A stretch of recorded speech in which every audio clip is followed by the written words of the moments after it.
did not respect their own laws and so on and so forth, all those things. So this afternoon, I have some people in the house. Here with me is Pastor Van.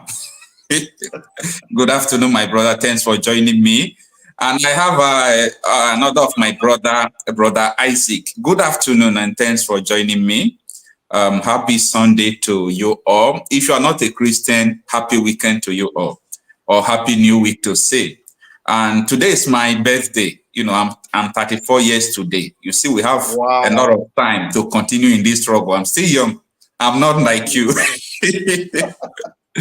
Anyway, thanks for joining me. Good afternoon. So as I said before, please, those who cannot join through the stream can also give us a call to, to join us and answer some questions. So I think Pastor Vam, thanks for joining us.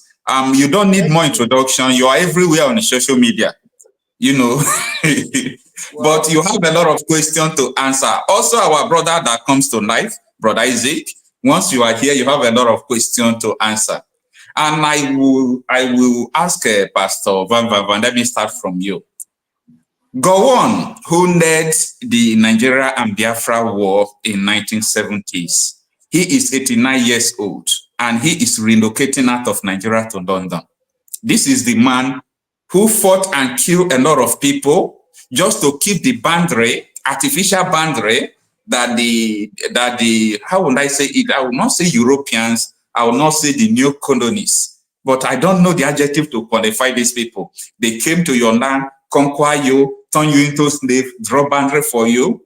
And after they left, they planted people who came and started killing to defend the borders. And after everything Gowon did, here we are in 2024. Gowon is running out of Nigeria at 89 years, relocating to London. And don't forget that the British said that after the war, that Gowon brought half of the Central Bank of Nigeria's money to, to UK. I have the video. It is everywhere in the publication. So the UK government, they are not lying. After all, it's their bank. Even though they are complicit, both Gowon and them, all of their hand have been soaked with blood. So the first question I'm going to ask you, what could make Gowon to leave Nigeria at 89 years? A lot of things are in my mind, but I know exactly what is happening. But the question is, Gowon, why are you running? Why are you running? And another thing is that it is just to make sure that our prayers are answered. That is why Gowon must run.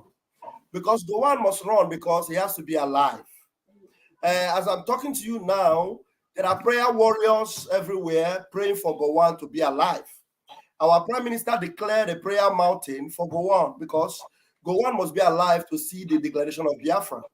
And if Gowon is in Nigeria, I am telling you, with what is happening in Nigeria, even those that are supposed to live 10 years more, their years and days are shortened already, especially those that are one Nigerianists. There is this spiritual guide or preservation that God have put around those that hate Nigeria, that do not like Nigeria.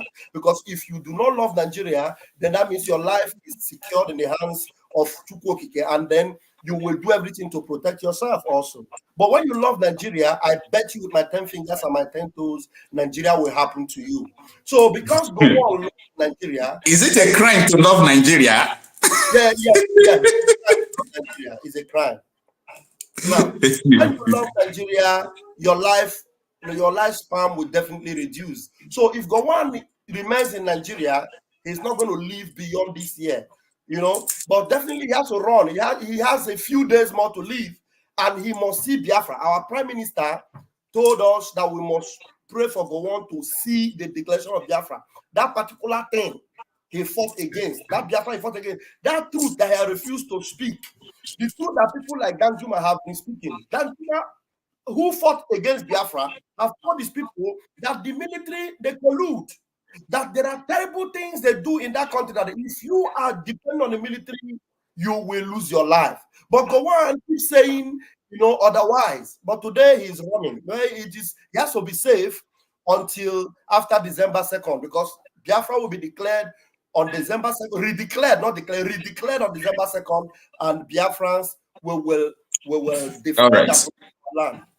All right. I will ask you a question about this declaration of Biafra and the whole controversy surrounding it, because there has been a lot of controversy. Thank God you are here. I'm going to ask you the question. I think you are the right person that will answer the question.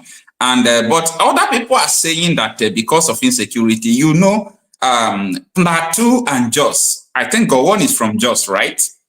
Plateau and Jos, all these areas are insecurity ravaged areas. So people are asking questions like, is it because of insecurity that made him to, you know, to leave Nigeria? Because as I speak to you, many villages have been deserted. You can see on the stream, these are people's villages, ancestral homes. Their crime is just because they came from Nigeria and they came from these particular areas.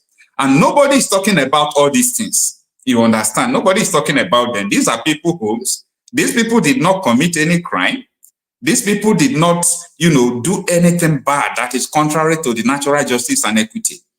Their crime is that God created them in a place they amalgamated into Nigeria and called them Nigeria.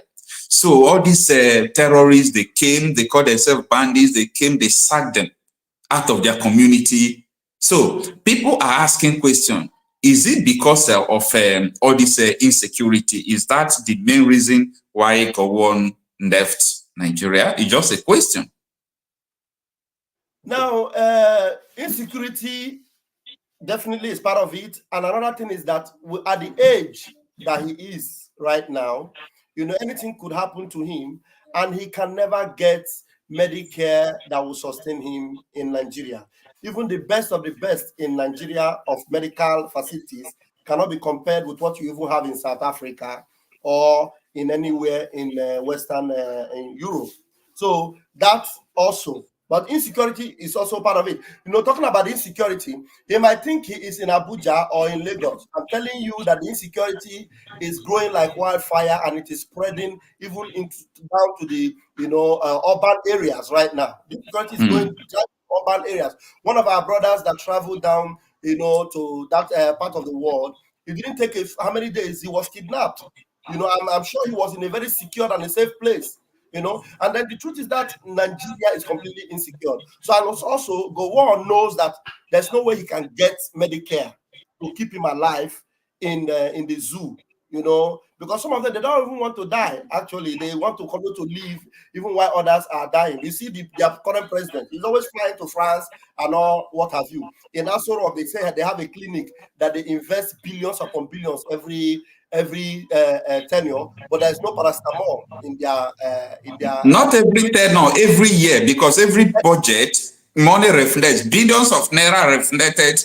It used to reflect. It reflected last year, last 2 years, last 3 years for the same Aso Rock clinic that they don't have paracetamol. But that is another topic. Brother Isaac, you need to unmute yourself.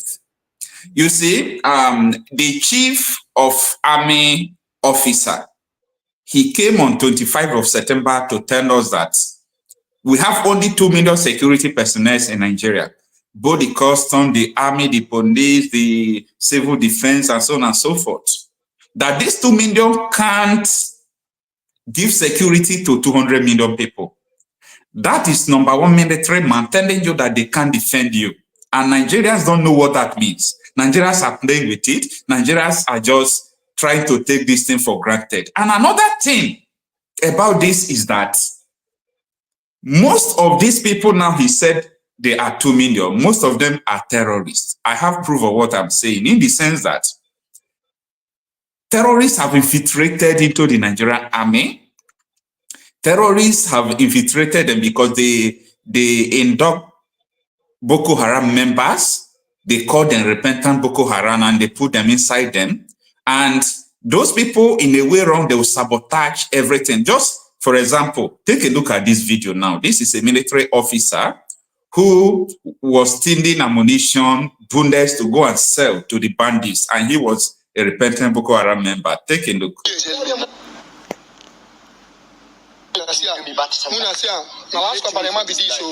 As 17 it is ammunition. Oh, but talk what it's still my ammunition. That one not one. It's still my SF clothes. That one not one. It's still my fragmental jacket. Muna see na 17 you like this now. You say 4 magazine. Your this thing by you. 4 magazine. 4 magazine 9. You want to talk to me. All of us they if I'm no forward. If I'm no forward. The same unit to the same 35 battalion. One of us. All of us 35 battalion. Battalion. Don't lose guard. Brigade. See under 8 div. See mo. Senior man, last call for the Nigerian army. This army don't do anything. What is it for you? Na magazine. It is your magazine. Yes. It is your magazine. 30 rounds. 30 rounds. Go there. They are mounted inside jacket. You go sell and go give bandits. See you go sell and go give bandits.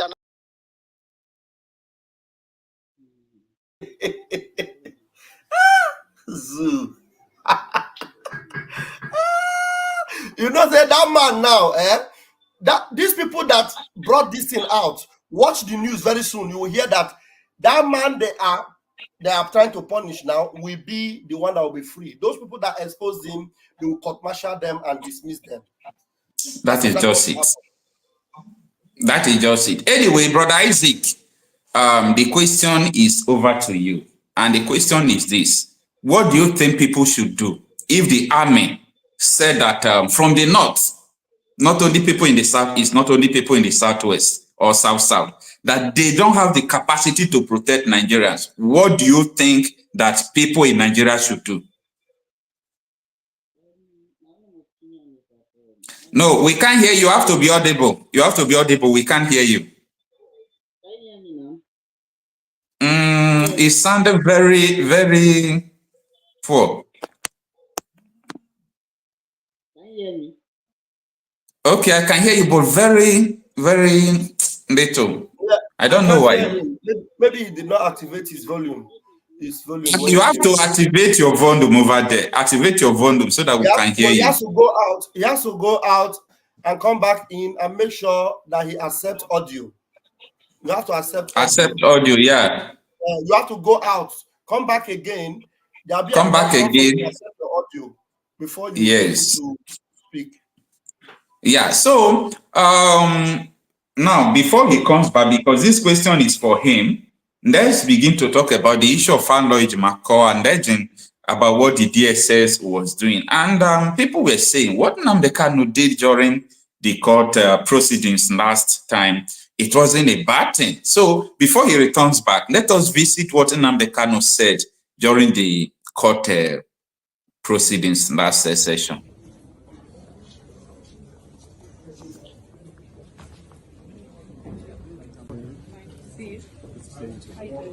Not very well. There's a lot of insecurity happening. Okay, but health-wise, how are you doing? Yeah, I'm surviving. We can talk about Which one? We're here for the judicial proceedings. The political solution now, we are waiting for federal government. Did you after the proceedings the last day? Absolutely. We're here for the judicial proceedings. We're here for the... We can address the other one. We'll do that later. And we have written a letter to them that they have not replied. Okay, no problem. They've not responded. Yes, they have not responded. I met with Attorney General at and mind you, the political solution was a solution actually suggested by the Supreme Court. Then the judgment. And most of you journalists should take time to go through some of these judgments and then come to your conclusion. Go through all the rulings and the judgments. You know we have no case to answer. Very well. Thank you very much. Thank you. Thank you. Not very well, just surviving. So, quick question. The last time we were in court, you talked about out-of-court settlement. You wouldn't mind. So, has that made any progress towards that regard in terms of... my lawyers, you're going to be able to actually tell you that. But you've been able to meet with them after that particular day? Have you dealt with this very issue? No. Which one? As to what she has asked earlier. Just the interview is known that she's one of the senior judges in this court. Yes. And I have respect and love for her. She knows. What if this case comes back to her? Because she said no. This is not possible. This persecution of the Igbo people, this orchestrated, almost global persecution of the people, stops with me. It cannot happen. It can never happen. That is why we do what we do. That is why I do what I do. I am campaigning for the freedom of my people because of the persecution that we are facing. Yes. It's as simple as that. Nothing more, nothing less. Yes. Thank you very much. You will understand the vacuousness, the emptiness of what the charges against me. Okay. They kept switching the charges. Yes. They said I committed this crime in England, isn't it? Yes. I made a broadcast in England. Yes. And in 9 charges leveled against me, this place where I committed this crime was London, United Kingdom. Yes. When my lawyers came to see me, I had a discussion with them about how I'm going to defend myself. They removed it. I told them that no court in Nigeria has jurisdiction to try me. Because since this offense was committed in England, so they said, it's only a UK court that can give a Nigerian court the authority to proceed, isn't it? Yes. Based on that, they removed London. Based on that, they now amended the charge again and removed London. Location of the Location of the broadcast. Contrary to section 196? 174 of the Terrorism Prevention Act 2022. In violation of their own laws. In violation of their own laws. And you want me to stand trial under such circumstances? Is that possible? Nnamdi Kanu to stand trial where these shenanigans are going on? It's not possible. Because All right. I hope our brother is on here. We can see you. You can on your camera so that we'll see you.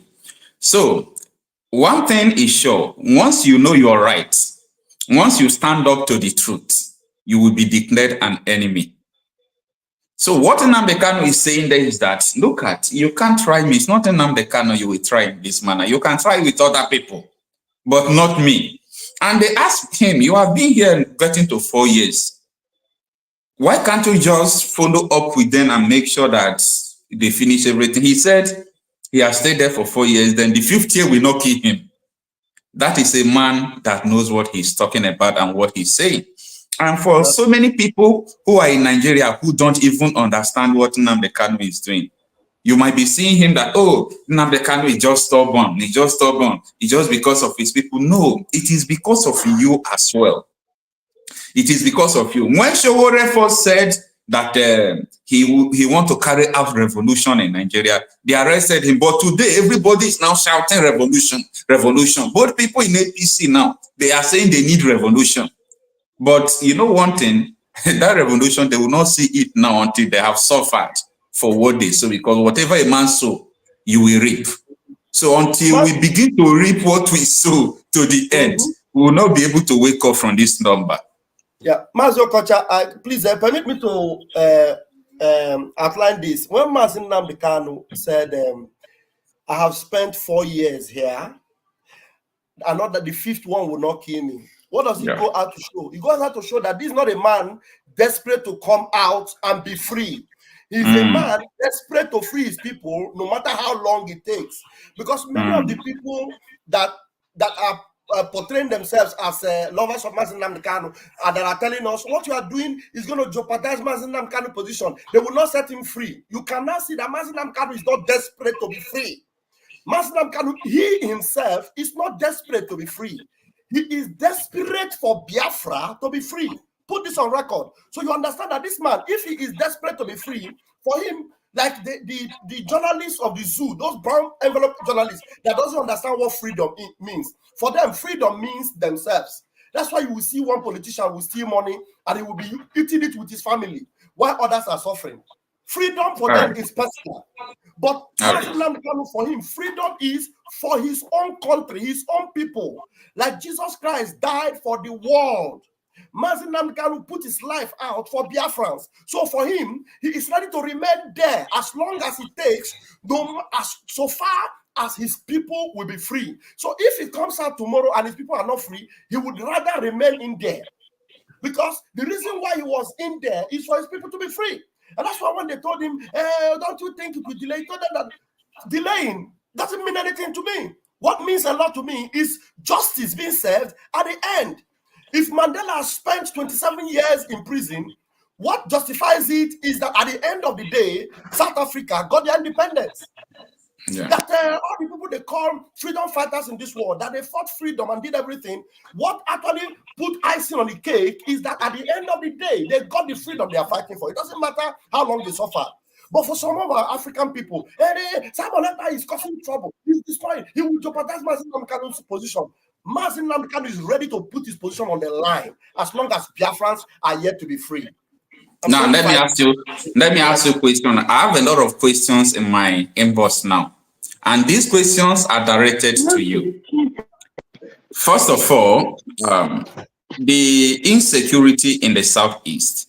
The other time, Hope Uzodinma came to Channels Television, and when he came to Channels Television, he talks about the insecurity in the Southeast. So I'm going to ask you a question with the question the people asked here and the question Hope Uzodinma answered on Channels Television. Okay. So on Channels Television, Hope Uzodinma said this. So we are going to just listen to him, and I will use it to ask questions of what these people are asking you. Let's take a listen to what he said. I told you times without number in Imo State. Some of the cases of banditry here are politically contrived. Some are the real attacks by bandits. So I think that the kind of politics with bitterness that is going on in the state and some part of this region should really be condemned. And that is why we have decided to embark on both kinetic and non-kinetic approach. Is there any reason, perhaps AIG or yourself as a government in Imo State discovered behind the direct assault on security agents or agencies or the Nigerian police force in Imo State? Any reason behind that? Why are they doing that? Well, it is not limited to Imo State alone. Of course, you can see the wave of banditry across the country today. There's banditry in the northern part of the country, banditry in the southern part of the country, banditry also in the eastern part of the country. But there are peculiarities state by state. Some of these crimes are being supported. Recall that 2 years ago when this thing started in Imo State, when the bandits attack police stations, as they're leaving from the scene of crime, people will be clapping for them. People will be laughing with them. So the people took this thing as if it was a kind of entertainment. But incrementally, lives were lost. Incrementally, assets were destroyed. Incrementally, police stations were destroyed and burnt down. Individual homes. Some targeted politicians were also, their houses were burnt. So we took personal interest to begin to investigate the reason behind this. I told you times without number in Imo State. Some of the cases of banditry here are politically contrived. Some are the real attacks by bandits. So I think that the kind of politics with bitterness that is going on in the state and some part of this region should really be condemned. And that is why we have decided. As they find where waiting happen, the engineer. All right, so I have to stop. I have to stop it there. Yeah, okay. I have to stop it, and the reason why I stop it there is because I have seen what I'm looking for. What I am looking for is Hope Uzodinma said they did an investigation, they carried out investigation, and they discovered that the reason why, he said some of them are because of banditry anyway, but the reason why security is in Imo State and some part of the South is because of politics of bitterness. Now, a lot of people have said that the IPOBs or the ESN or people who are agitating are the reason why insecurity are there in the Southeast. But this is a governor saying it is because of politics of bitterness. Exactly. Then, secondly, this is a commissioner of police in Zamfara State. Listen to what he said. I'm trying to connect some dots before I will ask you the question. Go ahead. We can say now banditry is an industry in Zamfara State. Last month, we arrested a member of the State House of Assembly in banditry here in Zamfara State. We arrested a district head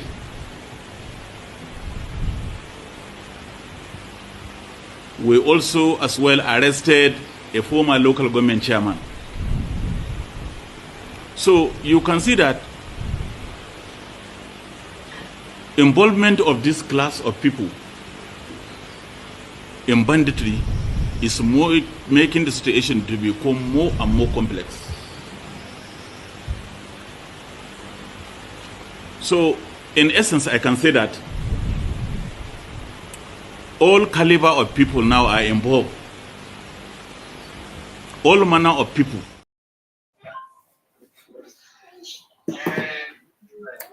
All right. This is the commissioner of police. This is a security agent. A commissioner of police in Zamfara State is saying that they arrested a House of Assembly member, a lawmaker who is a bandit. They arrested local government chairman and so on and so forth. And Hope Uzodinma is telling you that politicians, again, is because of politics of bitterness that is causing insecurity in the Southeast. How can we justify when people say that people who are agitating are causing insecurity?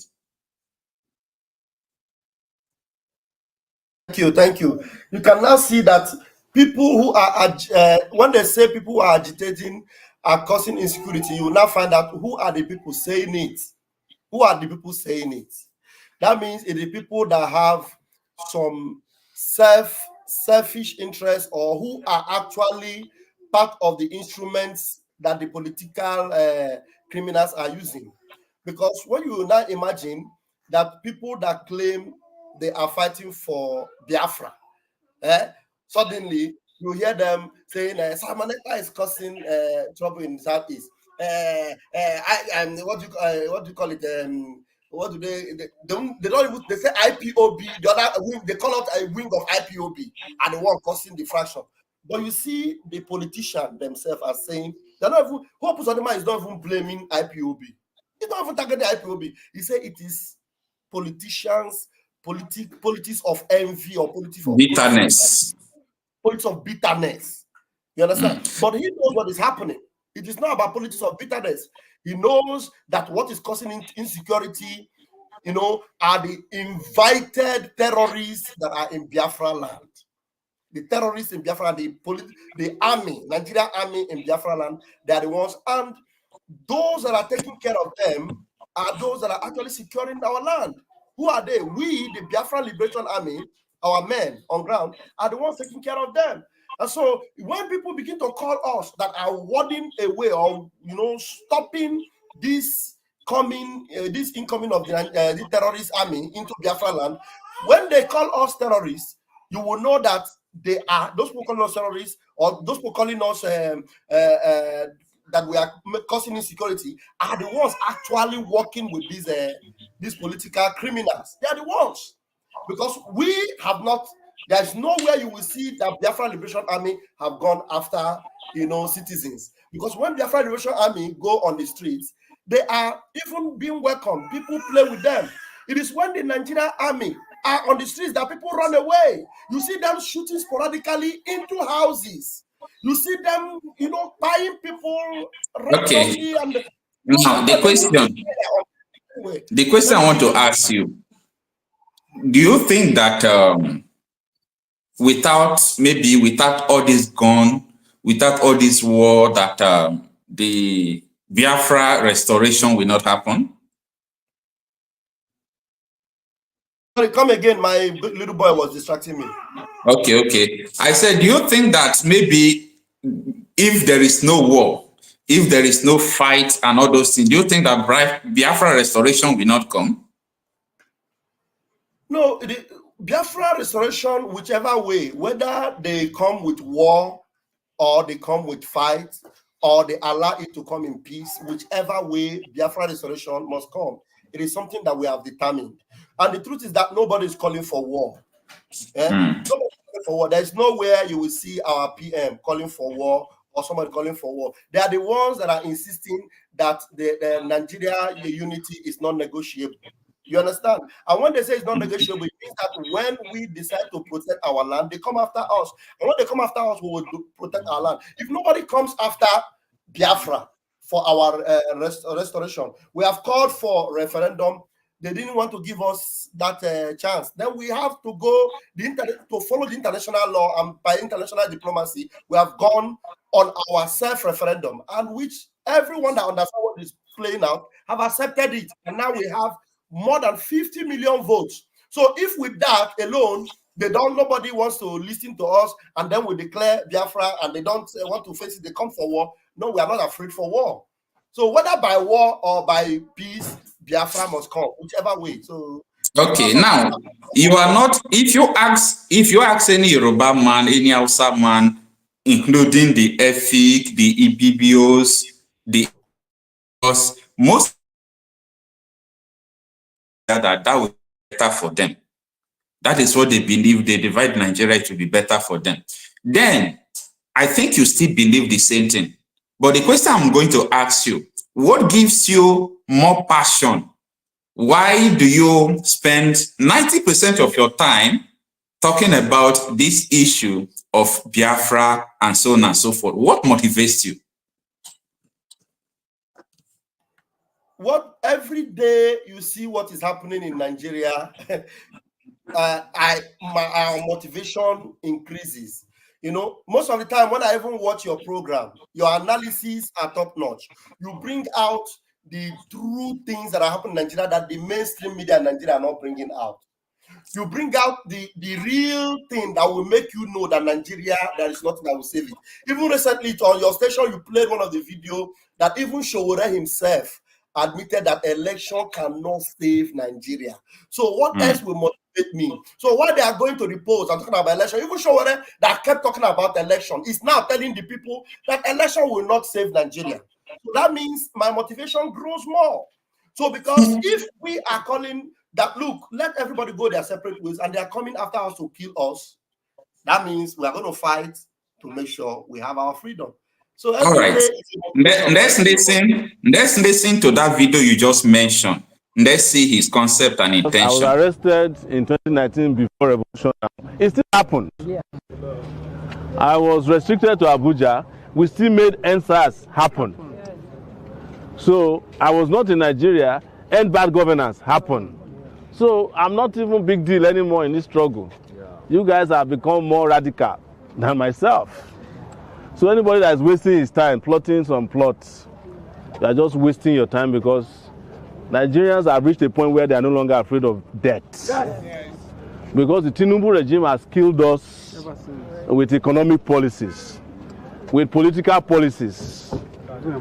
And those people who still believe that election can solve their problem, they saw it in Edo State yesterday.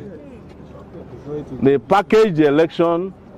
The outcome had been determined, brought Wike's cousin to come organize the election. How do you expect you to win the election? Bring the former commissioner of police in Abuja, Bernard Igwe, to come and supervise the election, and you're expecting that the election will be free and fair. You are wasting your time. But the Nigerian people can decide that they want all this nonsense to end now. Yes. And all of wow. That was from Moyonde Sowore. So Sowore is saying that those who are hoping that election or political regime change can change anything in Nigeria, or they can term it as the hope of the people, that they are wasting their time. I think this is what I have been saying time with that number. I used to narrate to them that while growing up, my parents and my siblings who are older than me, I used to go with them to the polling booth, not because I am going to vote. But while reaching there, I see how everybody will vote. They will begin to thumbprint for PDP then. PDP is the ruling party. They will be thumbprinting for PDP, voiding AC votes, APC vote, any other vote, they will void it. I knew that our future is in danger. Everything happening today, I know it's going to happen. Tell me today, how can you move and go to polling units and you think that what you are going to vote or your will is going to bring change?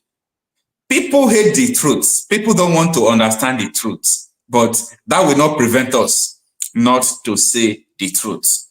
So, Mazi Charles, do you know that even Sowore himself, going into the last election, he knew that there was no way election will solve the problem. But do you know why Sowore keeps coming back into the elections? He's always come back to make sure his presence is there. Because you know that there's no way those people will allow him. You know that there's no way anything like free and fair will happen.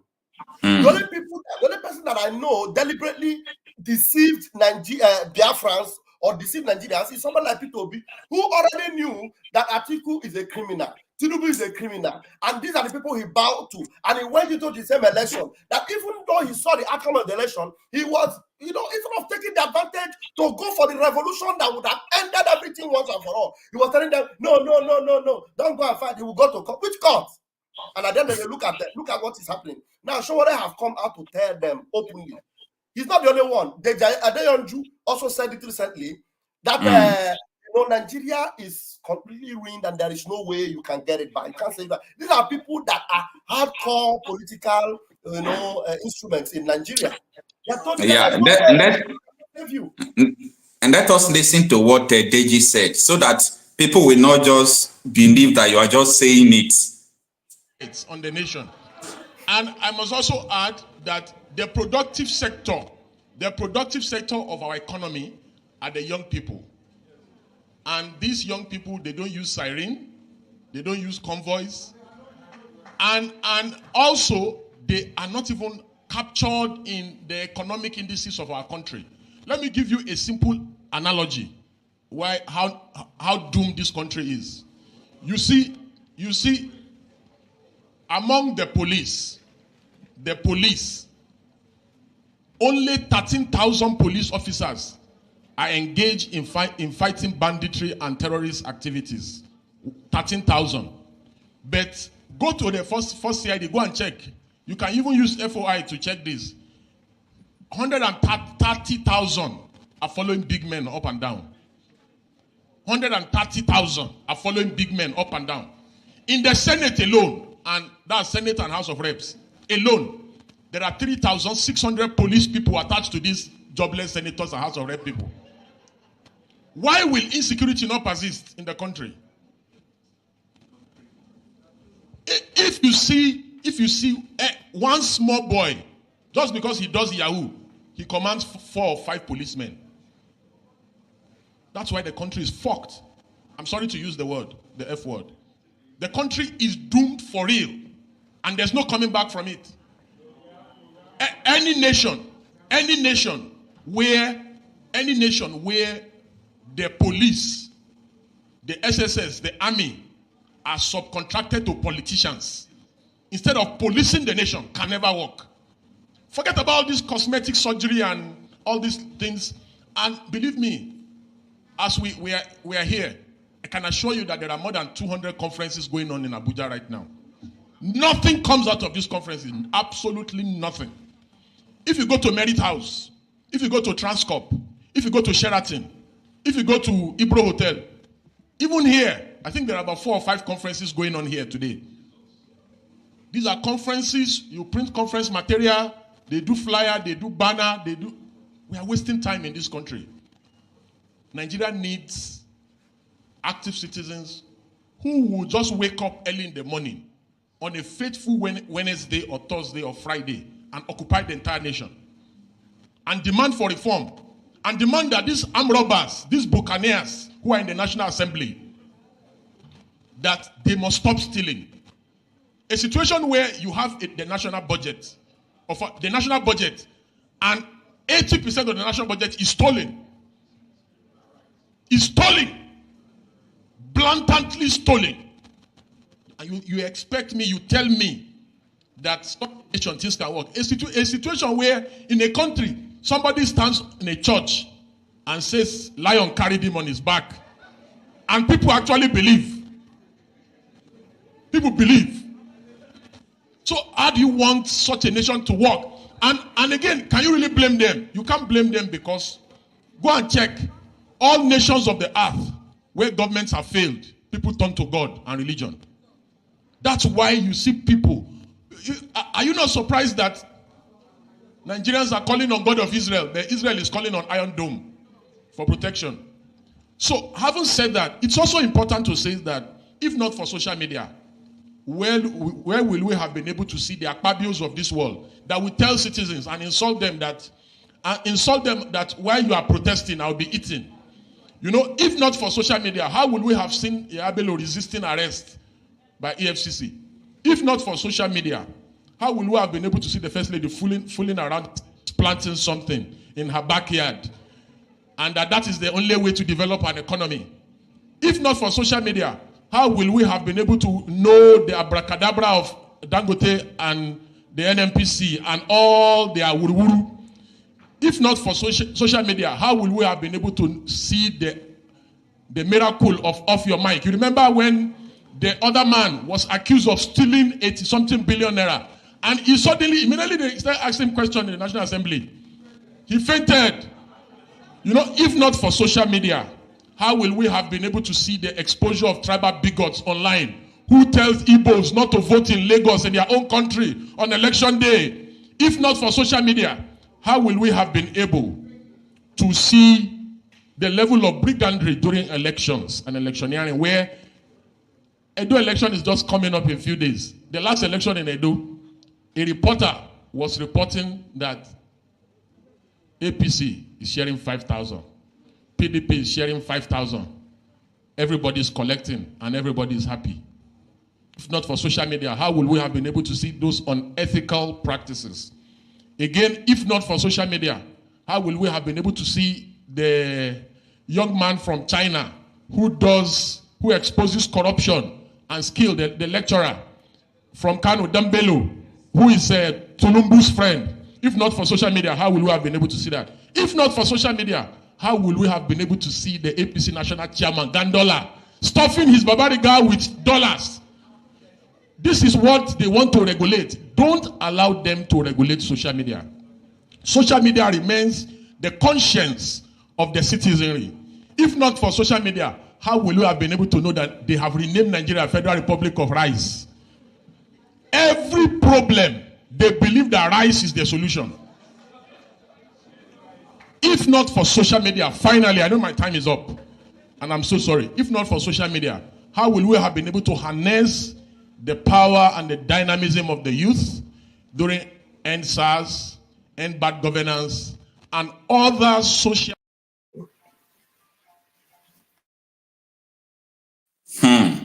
I will add my own. I never knew that video was this long. I only watched about 1 or 2 minutes of that video. That part where he said the country is doomed for life and can never be retracted. I never knew he had a very longer one. Wow, that's I'm going to add my own. If not because of social media, how will I know that Tinubu defense minister is a bandit? You know, in fact, let me say this very categorical. If I were him, I would resign and face all the allegations against me. And that would have been more honorable, because from all the information we're getting, my predecessor was fully involved in some of these banditry issues. Typical is the fact that there was a permanent secretary when his children were abducted. And it was unfortunate that he had to pay ransom through the government house. And it was also very clear, based on all the allegations, that bandits were being kept at government house. You know, there are so many issues. So for me, honestly, if I were him, I'll step aside and face this allegation until I clear my name before I come back and continue my job. That should have been more honorable. And how can you imagine all... Okay, let me stop it there. So that was the incumbent governor of Zamfara State saying that the one who handed over to him, who is the current Minister of Defense State under this Tinubu regime, that he was sponsoring bandits that he harbored in government house. And he went on to say that he, in quote, is a bandit. This is a Minister of Defense. So tell me, people will continue to argue. People will continue to argue blindly about this country. I've never seen a country. It's better that these people are not fighting insecurity, but they are not complicit. But because once you are complicit, once you are supporting them, it means that you are against your people. And that is why I, Okochapi Mase, is not against anyone who is agitating for this country to separate, because this country was never won. If all these things we are seeing in Nigeria is not enough reason why someone should wake up one day and said we ought to go in our separate way, because So many people, there is one statement, not a statement, one interview Naya Baribe granted on Arise News. Even you, I would like you to listen to the interview. It has been done. I don't think you have seen this video, so that you will know and see why the insecurity is ravaging our country. All these people were imported. Try and send it to me on WhatsApp so that I will go through it. I will do that. Take a listen. In trying to remove Jonathan, there were stateless persons that were from the Sahel region that were imported into Nigeria, and a former chairman of PDP made that statement. I'm not the person that made it. But that importation is a fact, is it? That importation is a fact. What has happened in Nigeria is that most of the time when something comes up today, we never sit back and say, how did we get to this point? We got to this point by virtue of the fact of the effort to remove President Jonathan. There had always been this herder-farmer clash, but it never got to this point where whole communities were exterminated so that some people will be roaming freely within their land, which is what happens in Plateau and in Benue State. I think Benue is the worst hit. Precisely. Yeah. And you know why?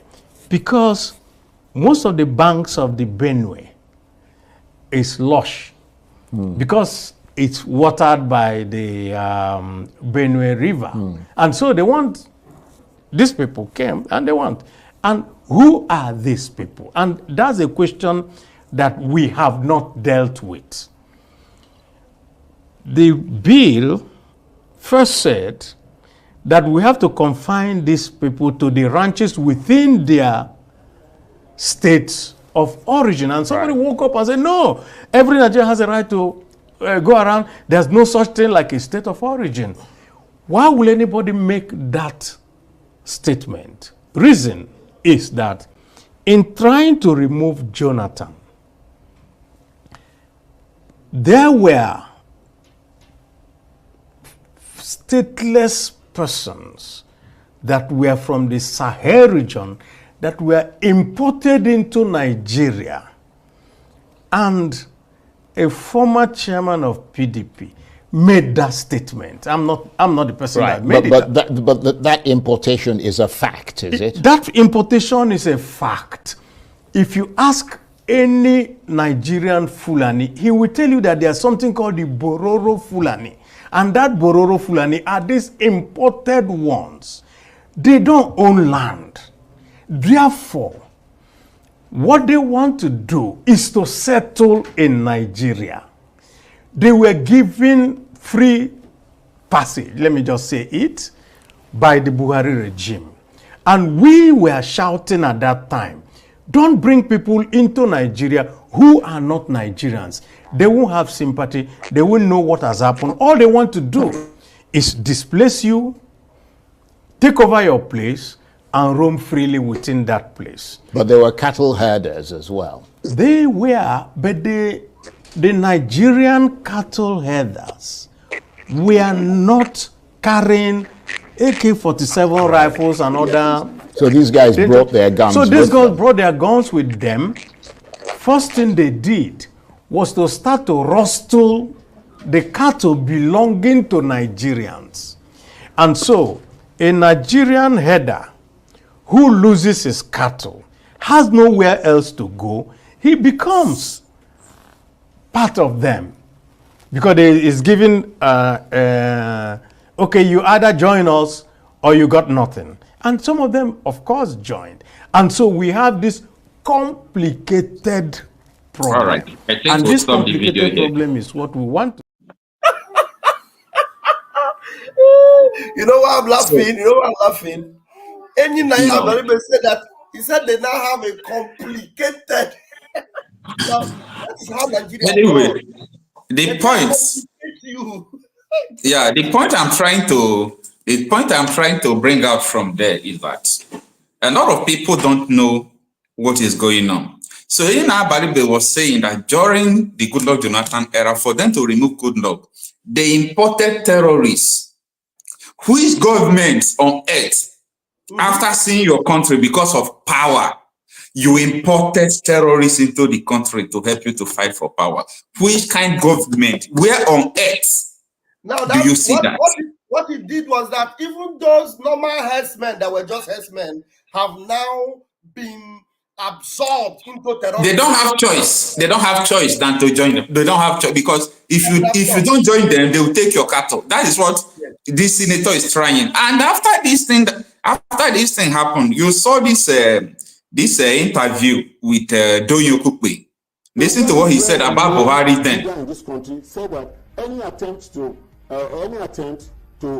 attack and fight insurgency is an attack on the North. So, you know, when you have such huge political considerations, there are difficulties.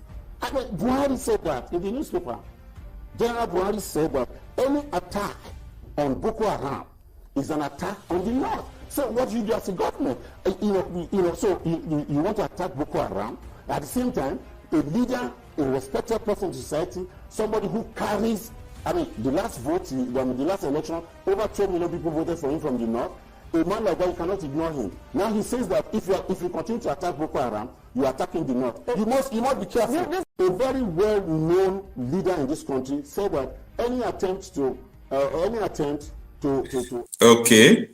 This is on record. Okay. This is on record that Buhari said that.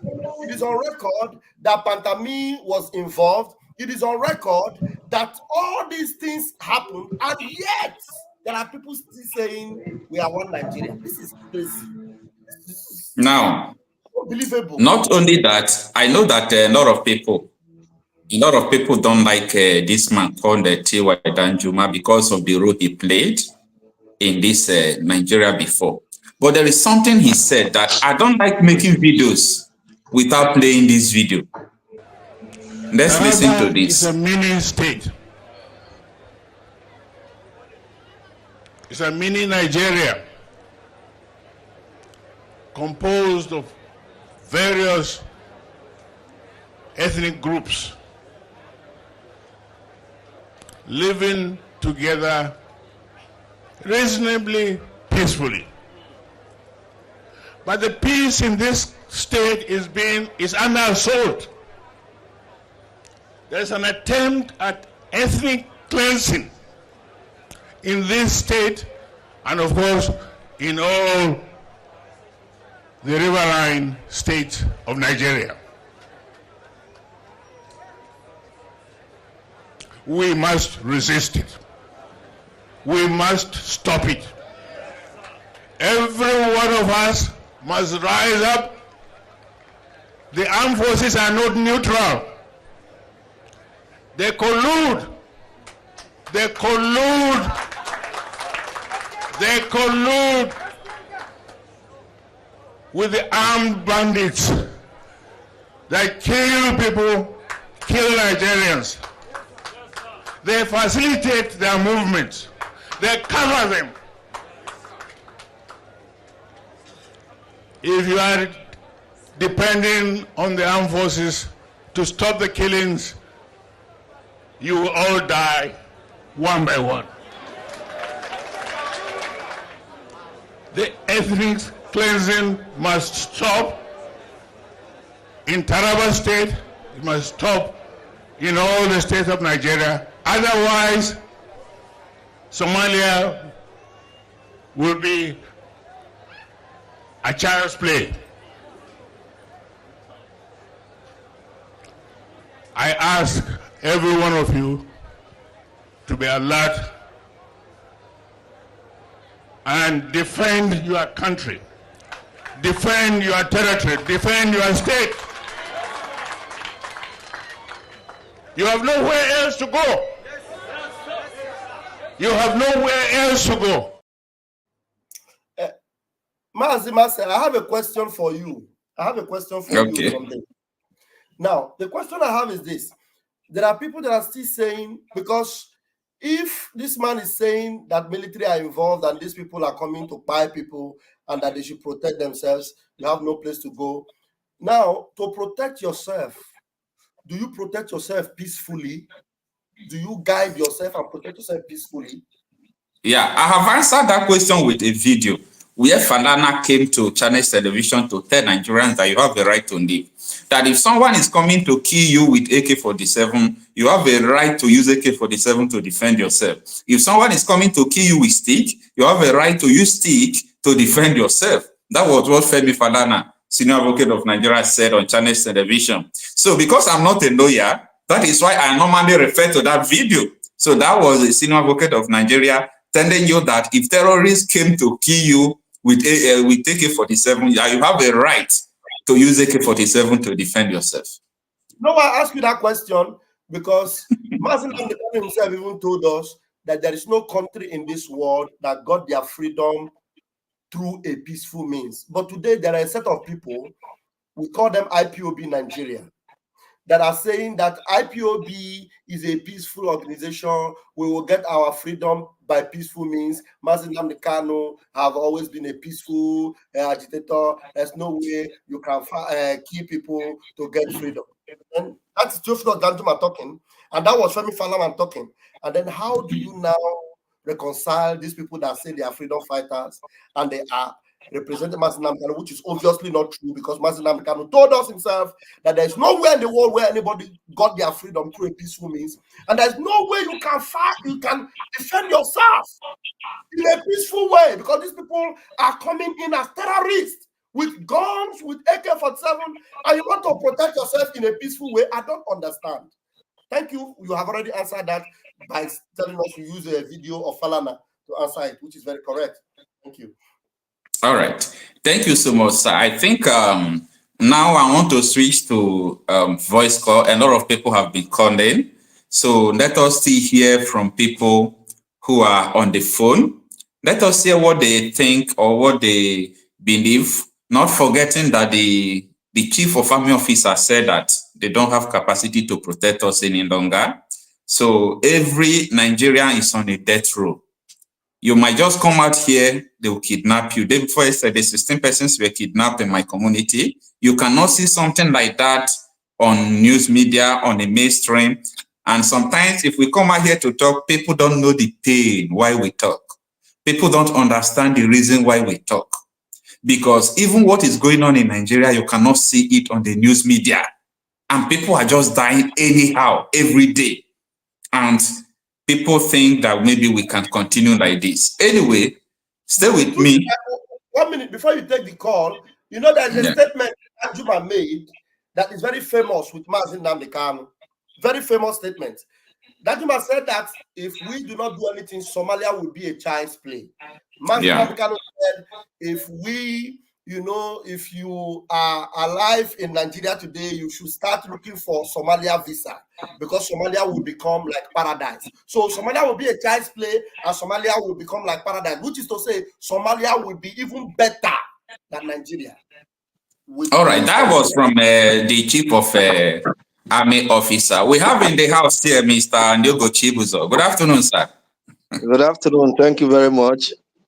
Thank you so much, sir. Ndiogo Chibuzo is one of the convener of Eka Carnival. He's a great mobilizer.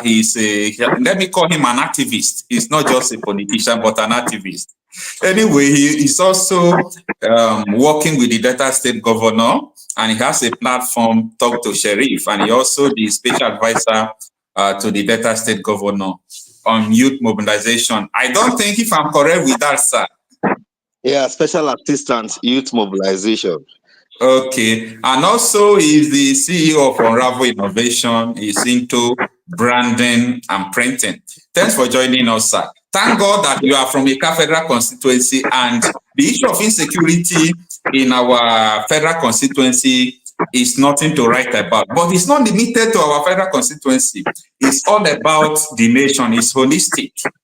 So the security agencies are telling us, the chief of army staff is telling us that the soldiers, the police, the navy officers that we have in Nigeria is just about 2 million, no reserve officers, that they don't have the capacity to protect us from the bandits. What are we going to do, sir? Yeah, thank you very much. The truth is that why I joined this life, I wanted to wish you a happy birthday, first of all. So I know I called. Thank you, sir.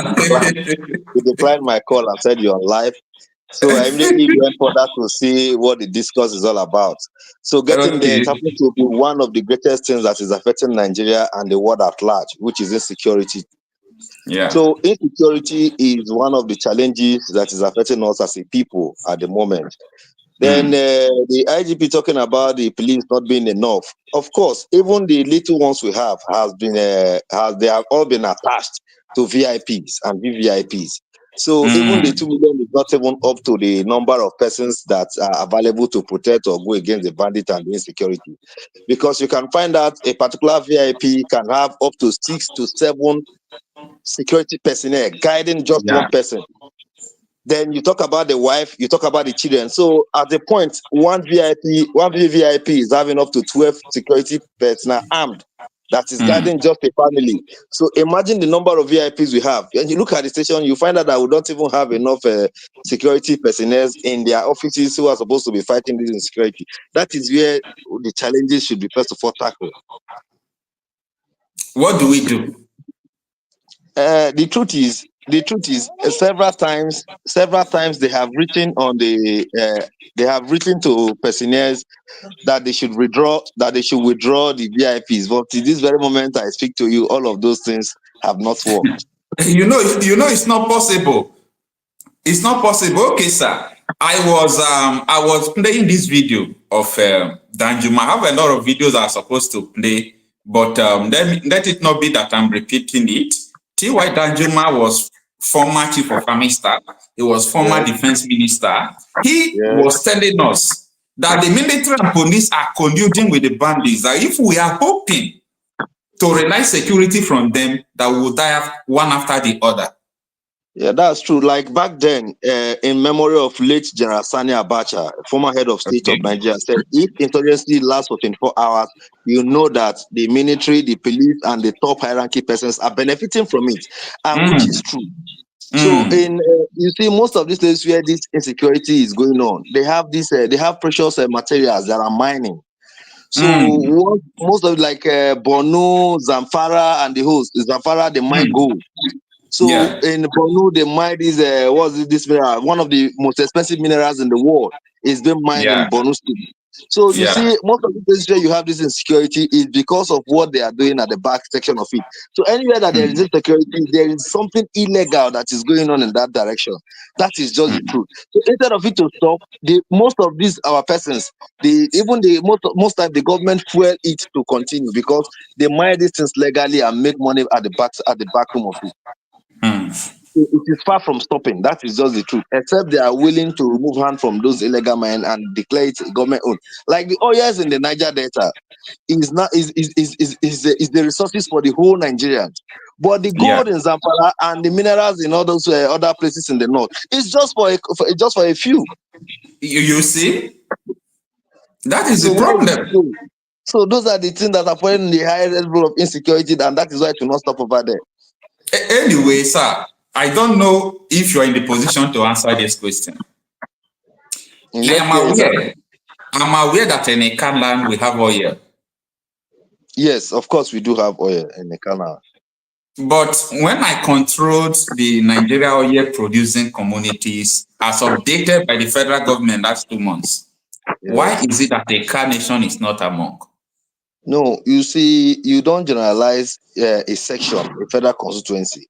Like I can boldly tell you that in Delta State we have the Delta State oil producing areas known as the Super Deck. Yes. Which, as a federal constituency, we have a representative. So that alone. Okay. Anybody who does not have oil do not belong to that board. Okay. So last time we were represented by somebody from the North East. At this particular moment, the person representing us in that board now is a lady from Ekasa, Tabavu to be precise.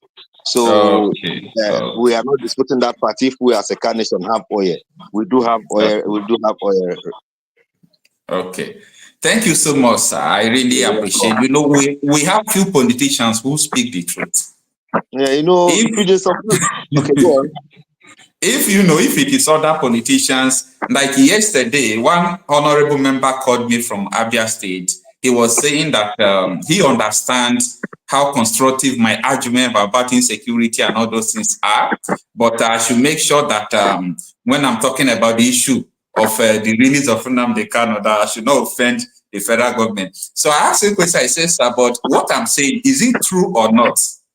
Even though it will offend somebody, if it is lie, I will stop it. If what I'm saying is true, then even though it's going to offend everybody, no problem about that. So we have few politicians who is ready to speak out the truth as it is. And that is one of the reasons I respect you so much. No, you see, the truth is... What is his opinion on Nnamdi Kanu's case? Has he made it open yet?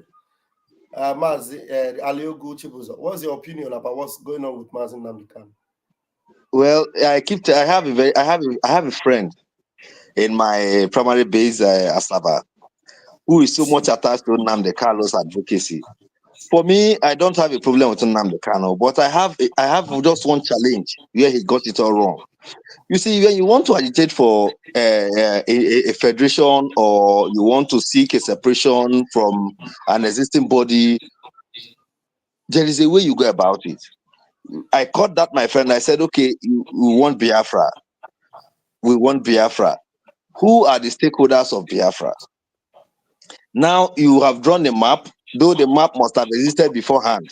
But during the times of Ojukwu and all that, there are maps that shows the Delta State is part of Biafra, River State is part of Biafra, Warri is part of Biafra, Bayelsa is part of Biafra. At that particular time, these persons declined. They are not part of this. They are not part. So now, for them, they cannot coming back to reagitate for Biafra to go their own savage way. I believe that by now he should have a negotiation with the stakeholders of all of them. Like if you see, for a case of example now, Ned Noko is, though he's not the original owner, advocating for the creation of a Nyoma state under the South East today. But you can see now they can now moving from one community to another to seek stakeholdership, to seek the approvals of some of the elders and the stakeholders, so that they can give their anonymous support, so that a Nyoma state can be created. These are the areas where I see that Nnamdi Kanu didn't go too well about. He did not meet like that the stakeholders. In Delta State we have stakeholders. In River State we have stakeholders. In Bayelsa we have stakeholders. That's what you think. You think he didn't make the stakeholders, but that's not true. Everybody, like now we have our self-referendum going on. We have video evidences of people from the side. Now, with maybe let me just quickly start first and foremost. Are you an Igbo man? Of course, my name is Chibuzo. Okay, my name is. I cannot declare that. I cannot deny that fact, because go on.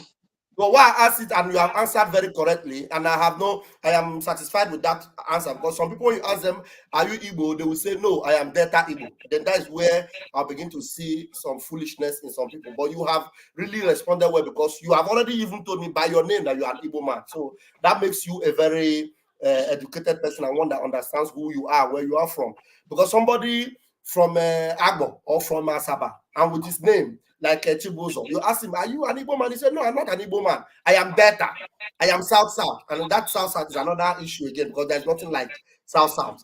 Does it exist? It doesn't exist anywhere South-South. It's just a geopolitical zone. It's politics now. It's geopolitical. Politics is one of the things that has been giving us vicinity.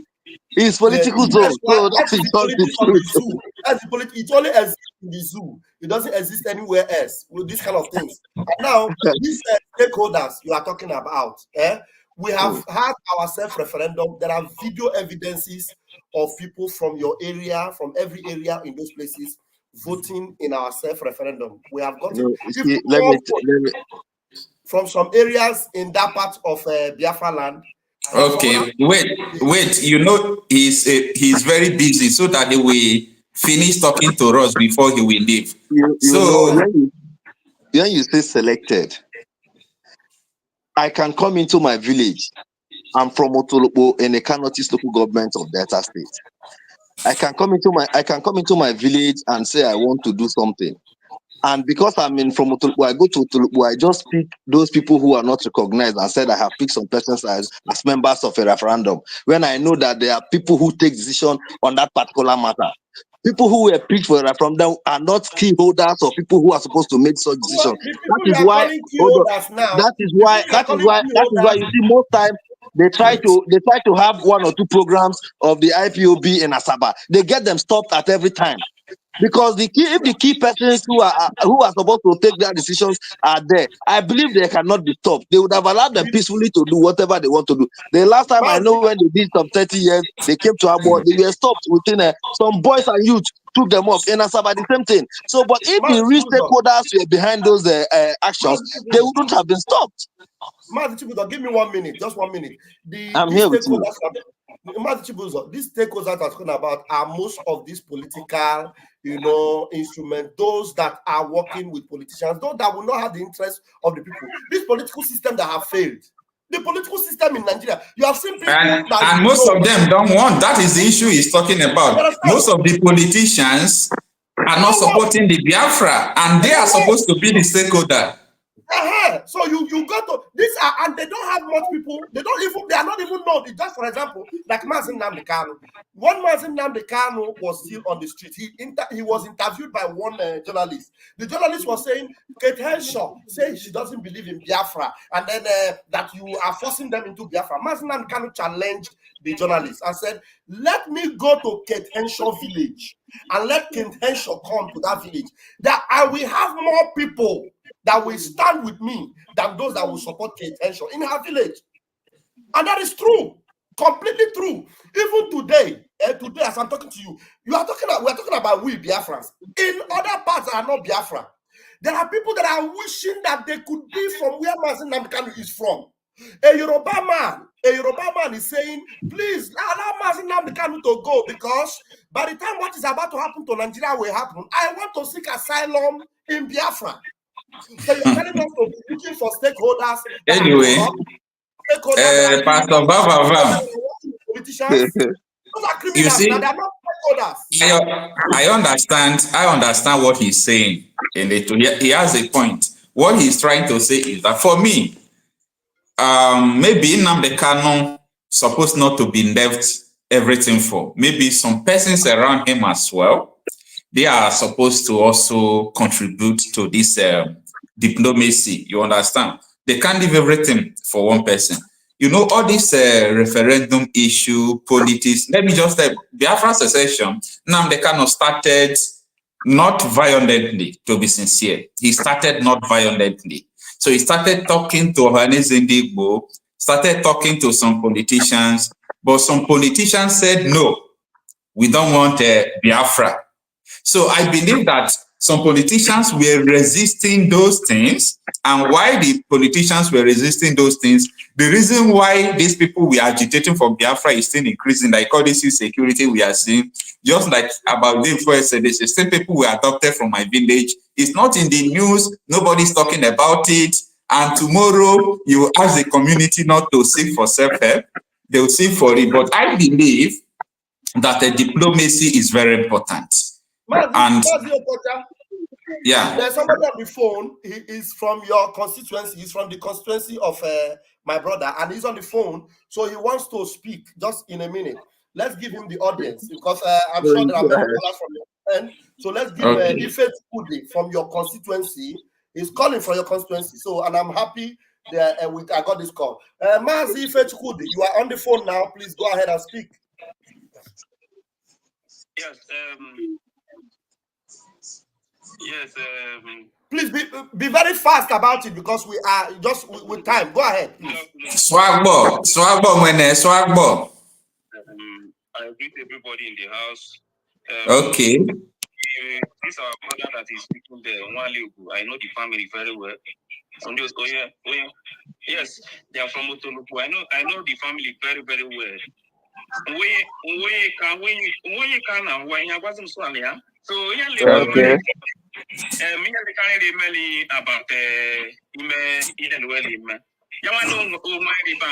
Please speak English so that other people will benefit. Speak English.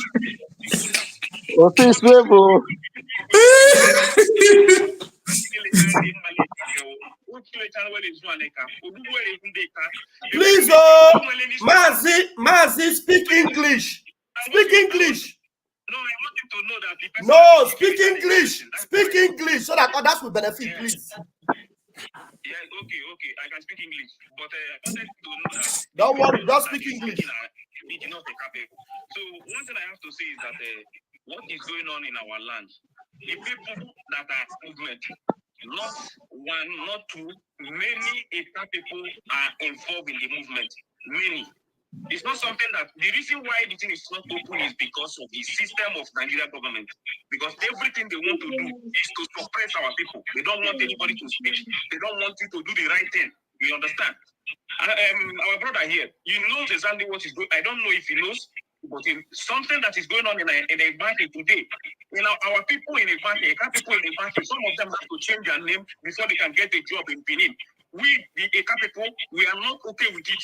Our people in Ekro, the way they are treating them, I don't know if these our brothers, if they are happy with what is going on in our land. Some of our place has been cut off from us, and they now live like strangers in the land where they are living. Their own land. What Eka people have been going through. You understand? We know what is going on. We know exactly what is happening. We are many in this movement. Eka people in this movement. When you want to back people, we are many, very, very many. People from the side, people from even Ute and all, people are watching. Many people in America, many of them are in the movement. Very, very well. My brother, sorry to come in so that the talk will not be much. What are they involved in? Hello? Our people are doing. Let him finish. Let him finish. You know you are in the studio. You will speak. Just let him finish. Go ahead. Okay, tell him to round up because of time. Tell him to round up. Okay, you have 2 minutes. You have 2 minutes. Just round up in 2 minutes. Okay, it's becoming too much for us to handle. You understand? And you in person knows very well. Like you, like I know the family. It's a very, very large family, which I know very well. You understand? But what we are saying that enough of what is going on in our land, we have suffered enough. You understand? 14 people were killed last time. Those people that Fulani people took, those security people. Nobody said anything about them till today. Where are their families? This kind of people want to continue to live in our own land. That people from Abuja have to tell us what we will do in our own land. That is not the system of government.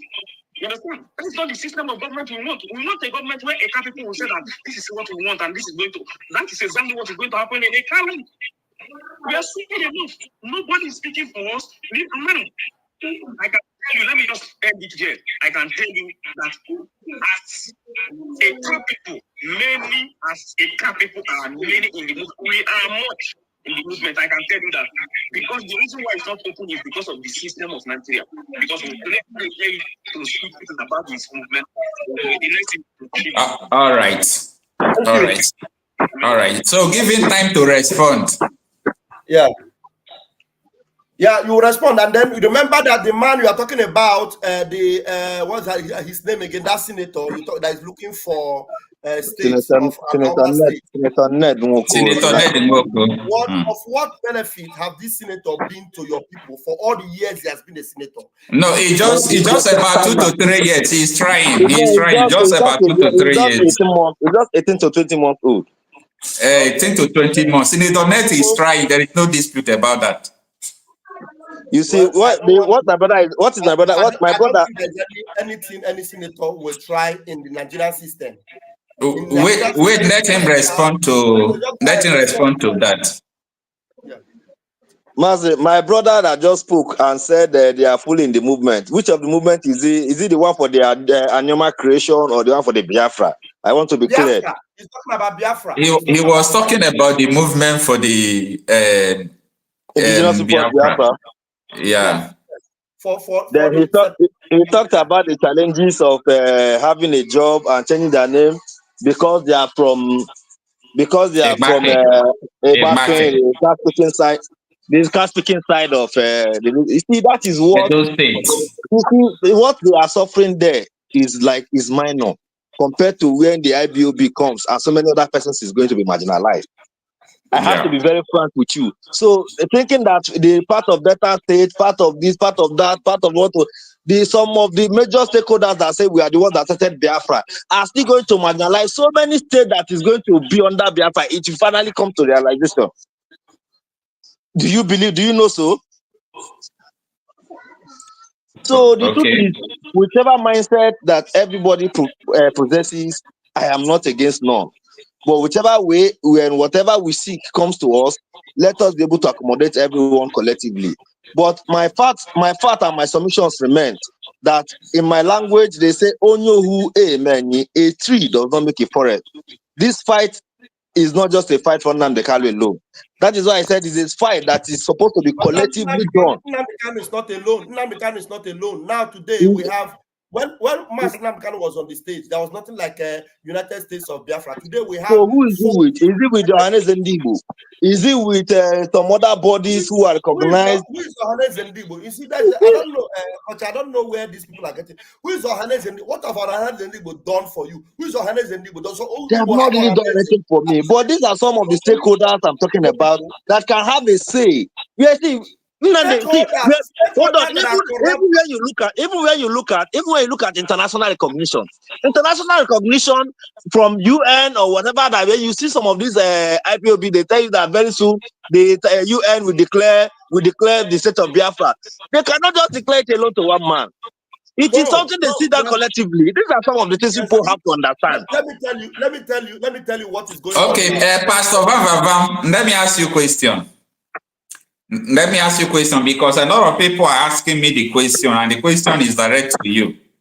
Go ahead. Now, the question they're asking me here is that all these people that you are saying they are not important, if you have Biafra, are you going to exclude them from the government? Well, we have a system that is functioning already, and anybody that wants to bring in the archaic, dead on arrival system of Nigeria can never flow along with us. The system, modernized system of Biafra that will be able to compete with the international standard. You don't expect me to bring in a criminal that have the mentality of 419. Nigeria breeds criminality. Somebody like Hope Uzodinma, somebody that the one who played this video today.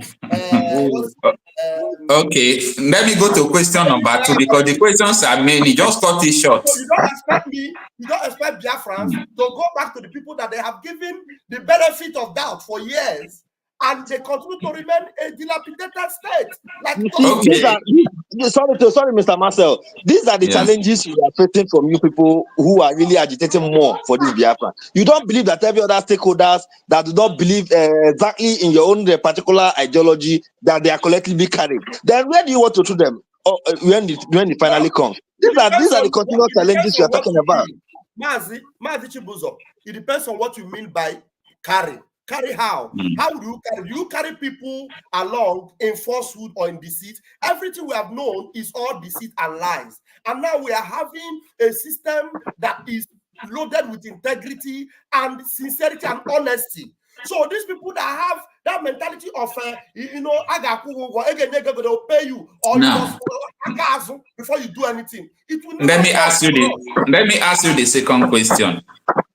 The second question they are asking you here, they said, in the Southwest Yoruba land, we have good and bad politicians. In Igbo land, we have good and bad politicians. In the North, Hausa land, we have good and bad politicians.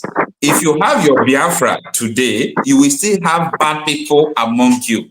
And this one you are saying you are not going to include them for this fight for the actualization of Biafra, meaning after you declare Biafra, you have a lot of war to begin to fight, more than how you are fighting in Nigeria. How would you respond to this?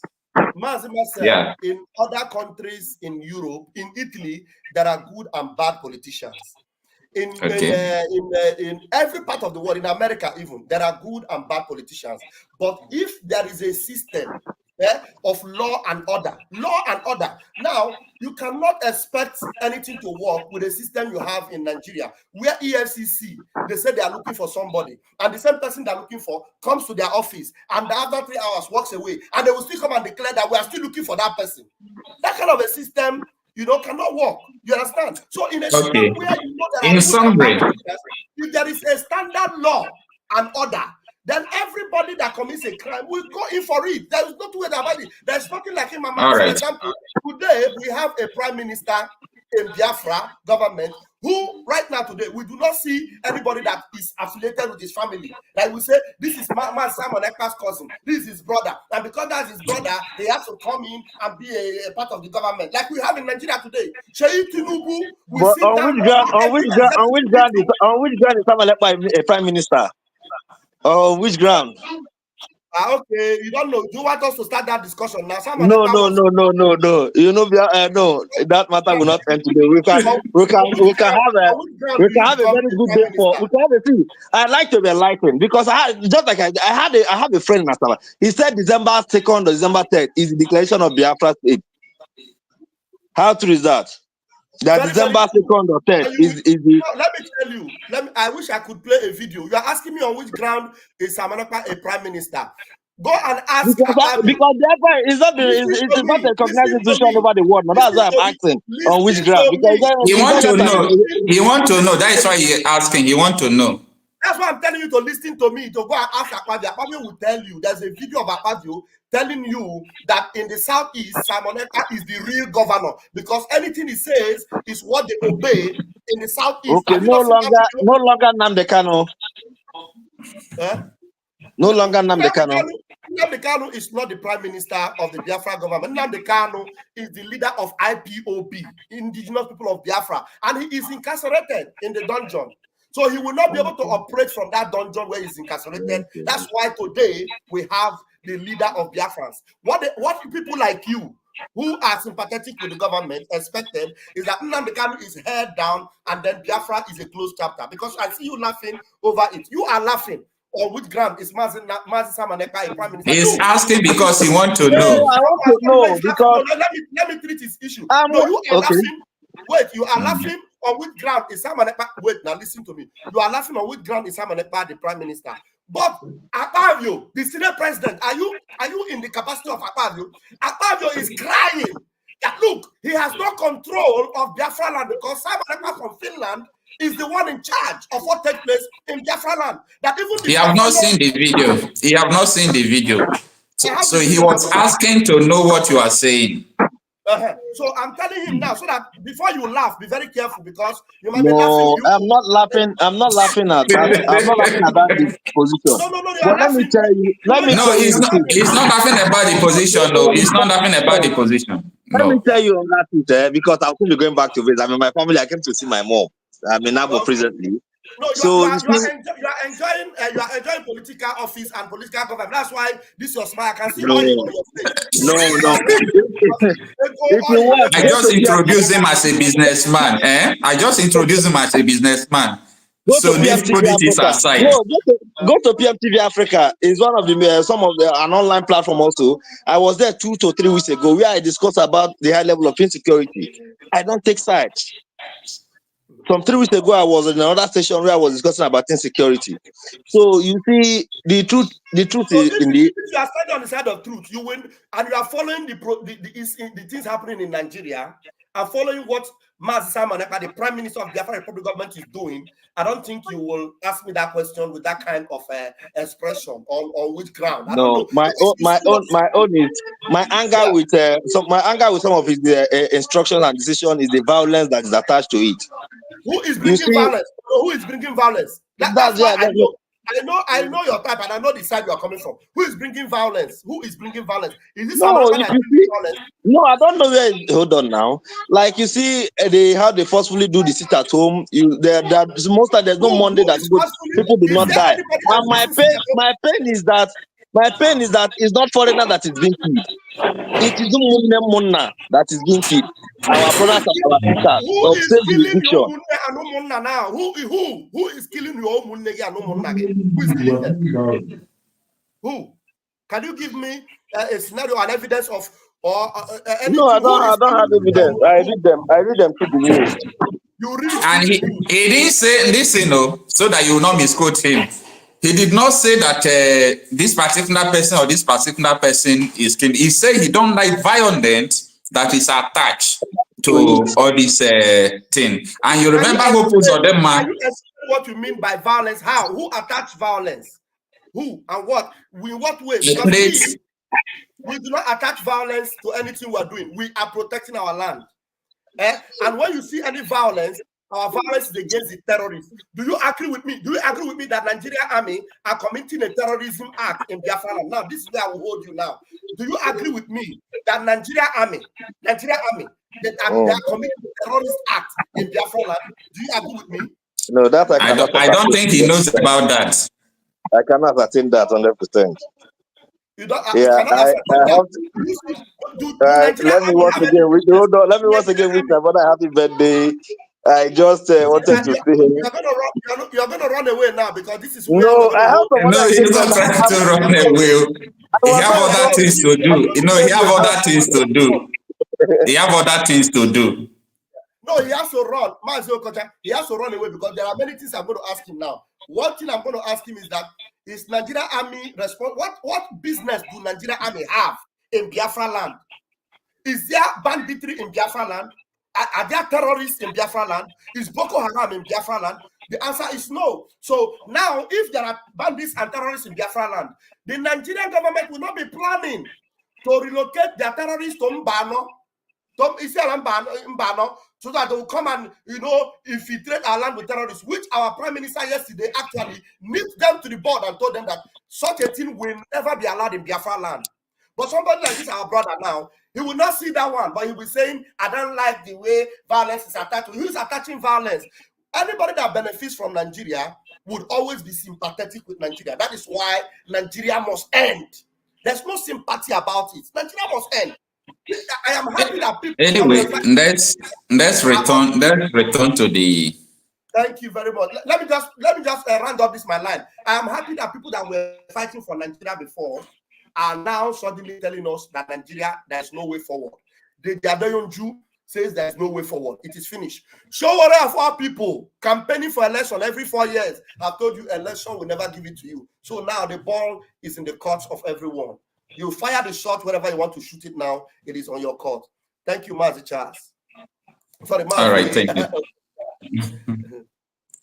Thank you so much. All right. So let's bring some persons and also begin to receive some calls. I think, okay.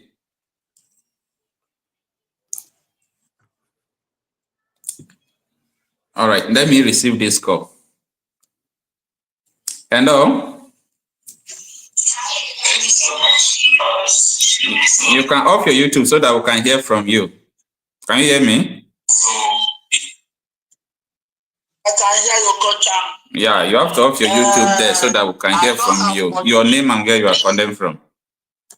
I am retired Naval Captain Ogunofo. Okay. I retired under the Okemiri Naval Base in Port Harcourt, and I also work as a special DSS officer. Okay. In Abuja. All right. Where are you calling from, sir? Anyway, I did not retire. I took a woo, what they call a woo. Okay. After he's going to hard or something and you decide to leave without.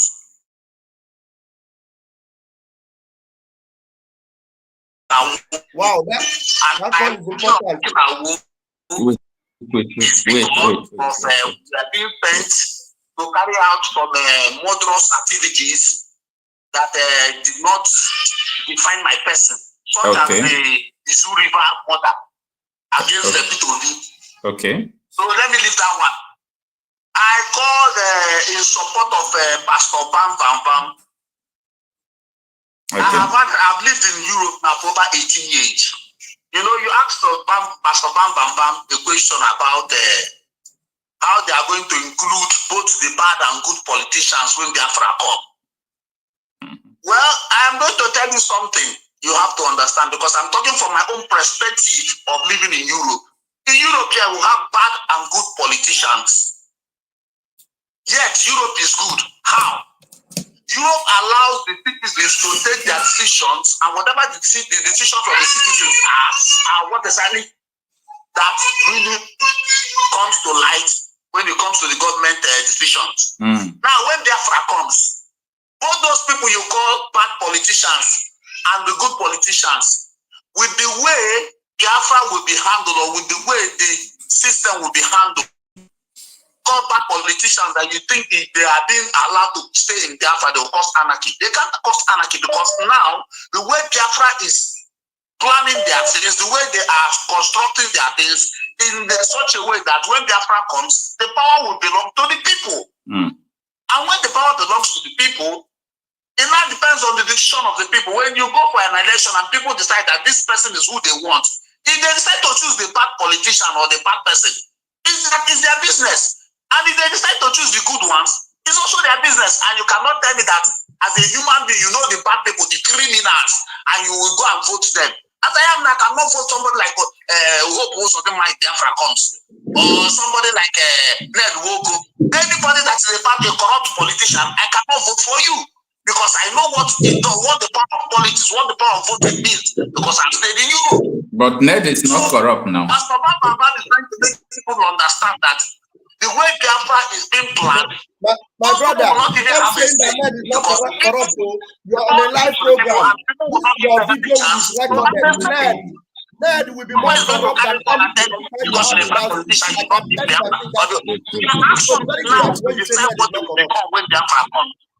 we already know them. For instance, I see every time you support for you now, my brother. I see every time you talk of P2B. Do you know that P2B is one of the most corrupt politicians we have in Nigeria? No. You know? No. Now I'm telling from evidence. You have people murdered in the Zoo River. I was one of the commanders, one of the naval officers that were sent to shoot the people that were protesting, that were thrown into the Zoo River. It was during P2B's regime. And he told the deaf. Who sent you? He does not want the political career to be spared. Who sent you, sir? As a DSS officer here, but I will not, because when I say it, I'm going to also give my own colleagues that are still back their problem. Okay. So I will not say them. So if you want information like that DSS, where you have there are a lot of people come out here and talk, I look at them and laugh.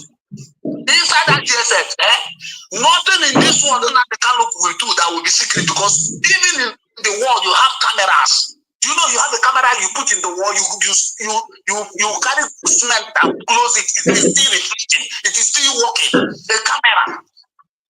You have a camera that you use as you 2 yards away, 2 miles away, a camera that they will zoom and they'll pick your nakedness, pick you, you're wearing clothes, but they'll pick you naked. There are a lot of things people don't understand. This is security improvised that people don't know about. You have a soundproof camera, a sound-step camera that even a pin that drops on the ground, somebody in the next state will hear it.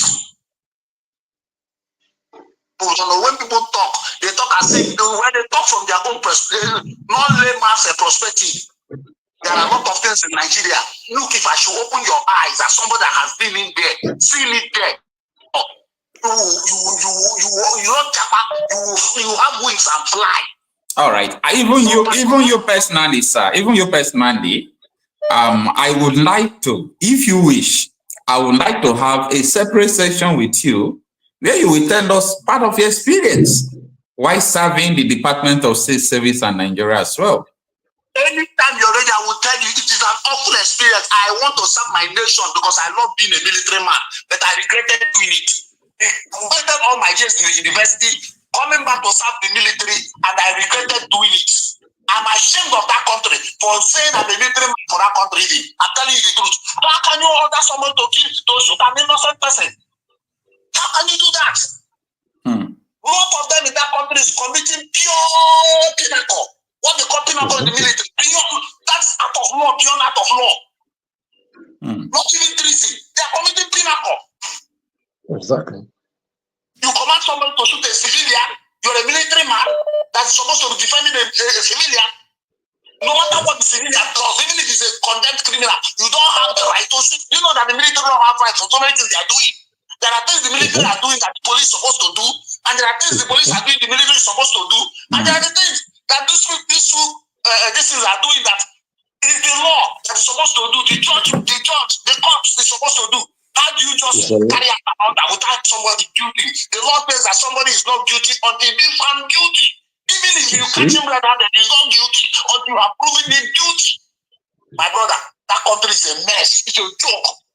It can never work. It can never work. Thank you. It's true. Thank you so much. So that is Can you ask Abra to get in touch with me, please? Please try and get in touch with me. I beg you. I really need. It's no longer online, but I have his number.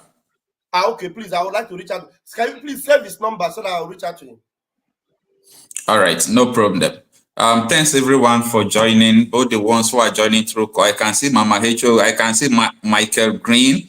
I can see IK. Thanks everyone for joining. I really appreciate.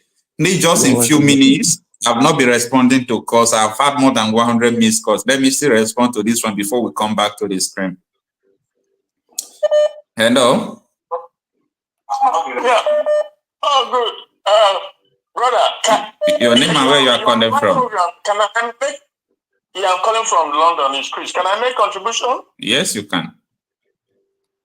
Yeah, I hope my voice is coming out clearly because I want to educate some of our people. Okay. Know that you will do that within 5 minutes. Okay. You will do that just within 5 minutes. Yes, I will do it within 5 minutes. Right. So the thing is that the Biafra, that is the contract between Nigeria and Biafra. So it's not up to me because I don't know him. I don't know him personally. Okay. But I know that he has the apps. I'm listening to him. This guy is a man that speaks from the heart. He has told Nigeria, he said that you can't do addition to the law of the land. And that besides, when people are agitating in a normal society, people want freedom, you have to give them a referendum. You cannot keep people down with gun on their head.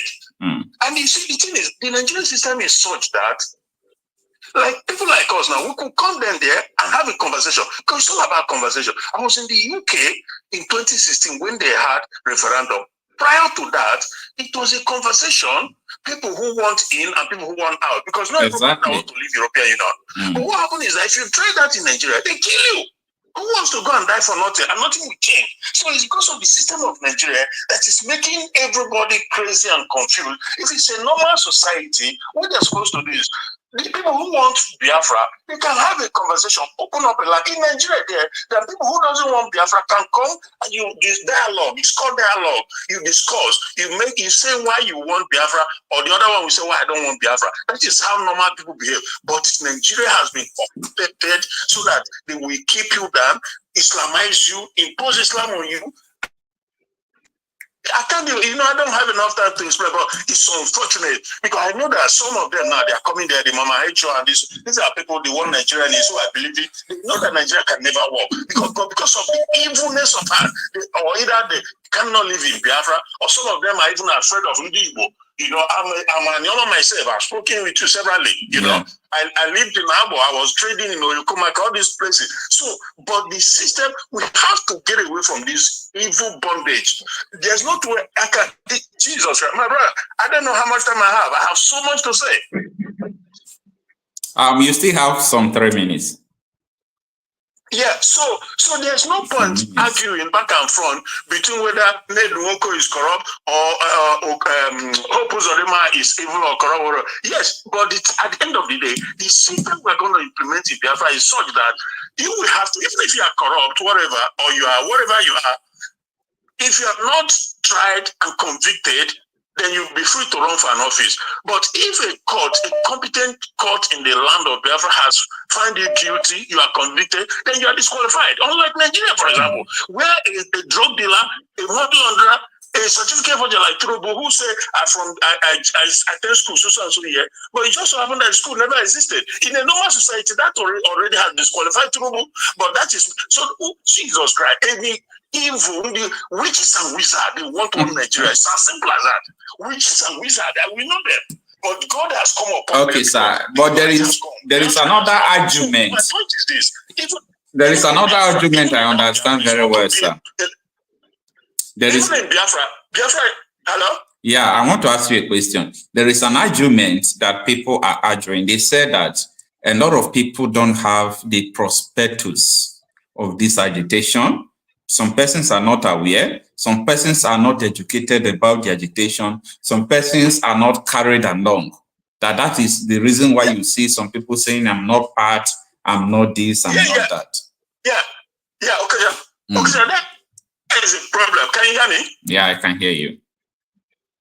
Yeah, the problem is that because of the Nigerian system, so everything, most of the thing has to be done underground too, because people are conscious of their security too, because that is Nigerian system. So, but that brother, you see that brother Chibuzo, he's not far from the truth, and this is a man. I don't need 1 year, 2 years to know somebody. From lifting, so that guy is honest and he's just not informed. And there's no opportunity for that. Everybody cannot be. There's revenue, but it's not enough for everybody to be informed. Even though he may be working for the government, but he still know that something is not right. Just like Ned Nwoko, Vava is my very good friend. I have his personal number. I've listened to Ned Nwoko several. Ned Nwoko is, of course, his but in his heart of heart, when Nwoko know that Nwoko probably have lived in a civilized world, or just have a different heart, you know that Nigeria is not, that's not how it's supposed to be. And he knows, but everybody has to find a way to survive here in the zoo. For Nwoko, listen to him, I know this is a man that know what he wants to do for the people. Now, so, but primarily, okay, two things. Why some people are not carried along, like Chibuzo was saying, because of the Nigerian system. How do you do that? How do you get everybody when you are being mindful of your security? You know, Nnamdi Kanu, what did they do? They blocked him up in DSS all along and in contravention of the law, because Nigeria is Nigeria. They can't even come out. They won't even respect the law, the court. And so you see what I mean? Now, on the other side, like that brother who said it's not carry along, that is why most of them don't hear about it. But if there's an open system, like a normal society, we'll be able to preach. Then argument will be held back and front. Those who want and those who don't want. That's how it goes. Before we now go into an election. And at the end of the day, it's about election. A minority will have their say. Majority will carry the vote. So even though we know he's an evil man, serving for an interest. We know everyone knows that. But at the end of the day, when it comes to a referendum, he has one vote. I have one vote. If we all vote, if we say we want Biafra, those who say they don't want it, they win. Then we stop Biafra. But Nigeria doesn't want that, because the aim from the beginning is to pin you down with the gun on your head. You must be in Nigeria. You must, whether you like it or not, or non-negotiable. That is the problem, and everybody is going to go in for it, whether they like it or not. In as much, because they didn't give us the chance to behave like normal human beings. So we're not going to be normal with Nigeria. Thank you, my brother. All right, thank you so much, sir. Sorry, Okuta. Did I answer the question? Did I? Yeah. To a very good, reasonable extent, you did. Thank you so much, sir. Well, because if Nigeria was, like I said, I was in London when this thing happened. Different people, Niger fired. So many of them, they came out, they were arguing. Nobody is arresting anybody. Nobody is killing anybody. For and against. But Nigeria will not allow you that. That is why brother Chibuzo, he's not aware, because he is in government. So he cannot know everything. And because the system doesn't open for him to come out and canvass, you know. So that is it. Thank you, my brother. Great pass from me. All right, thank you so much, sir.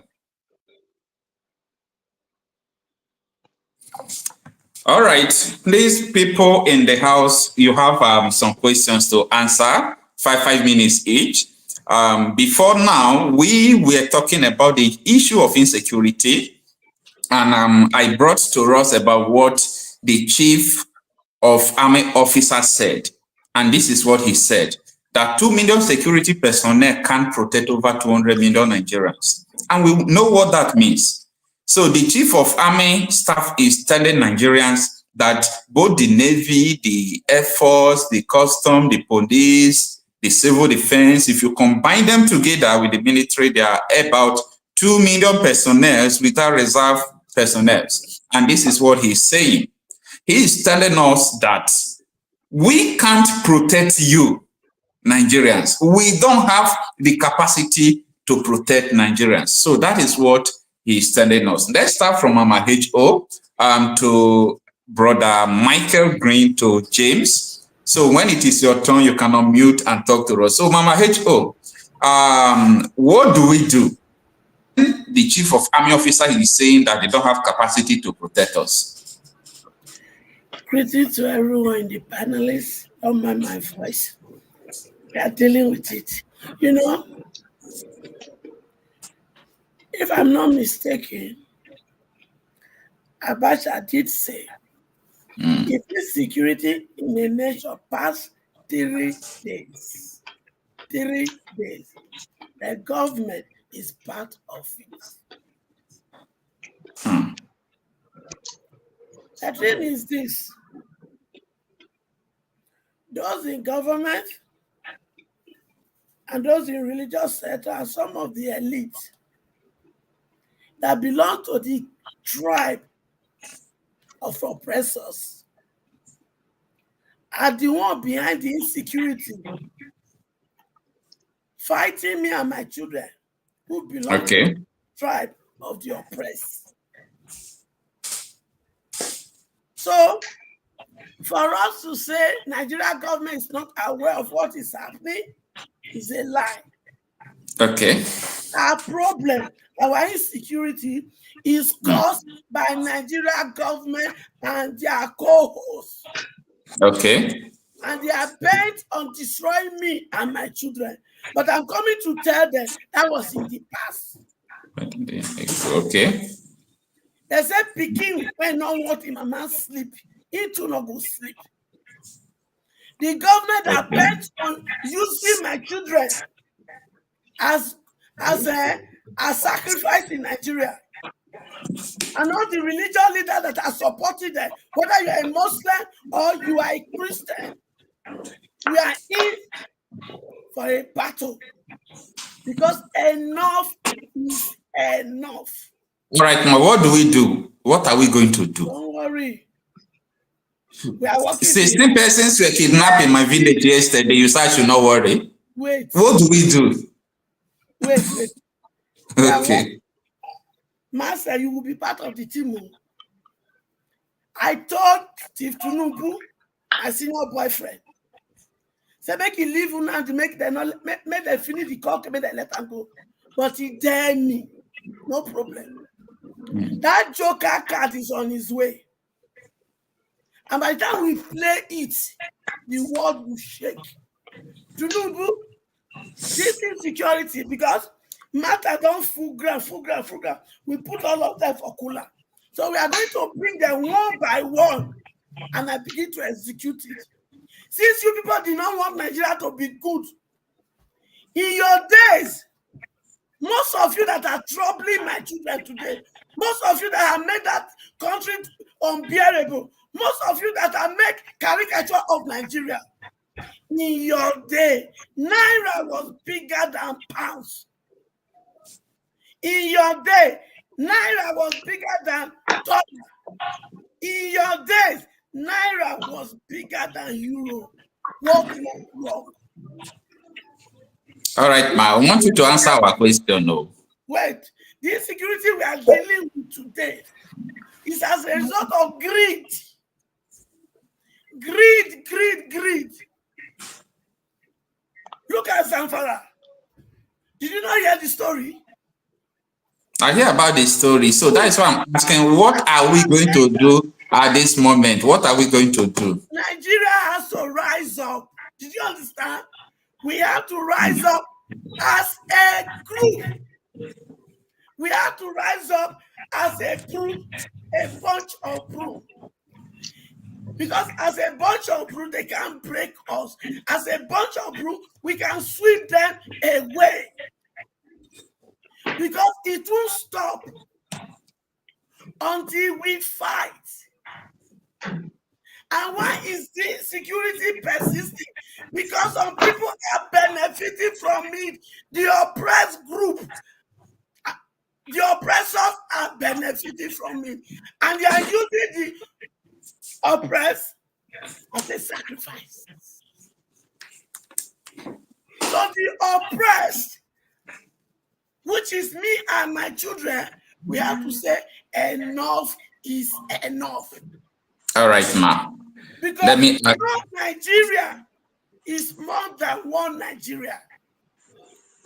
The population that are causing this trouble, which are the oppressors, they are no more than the oppressed.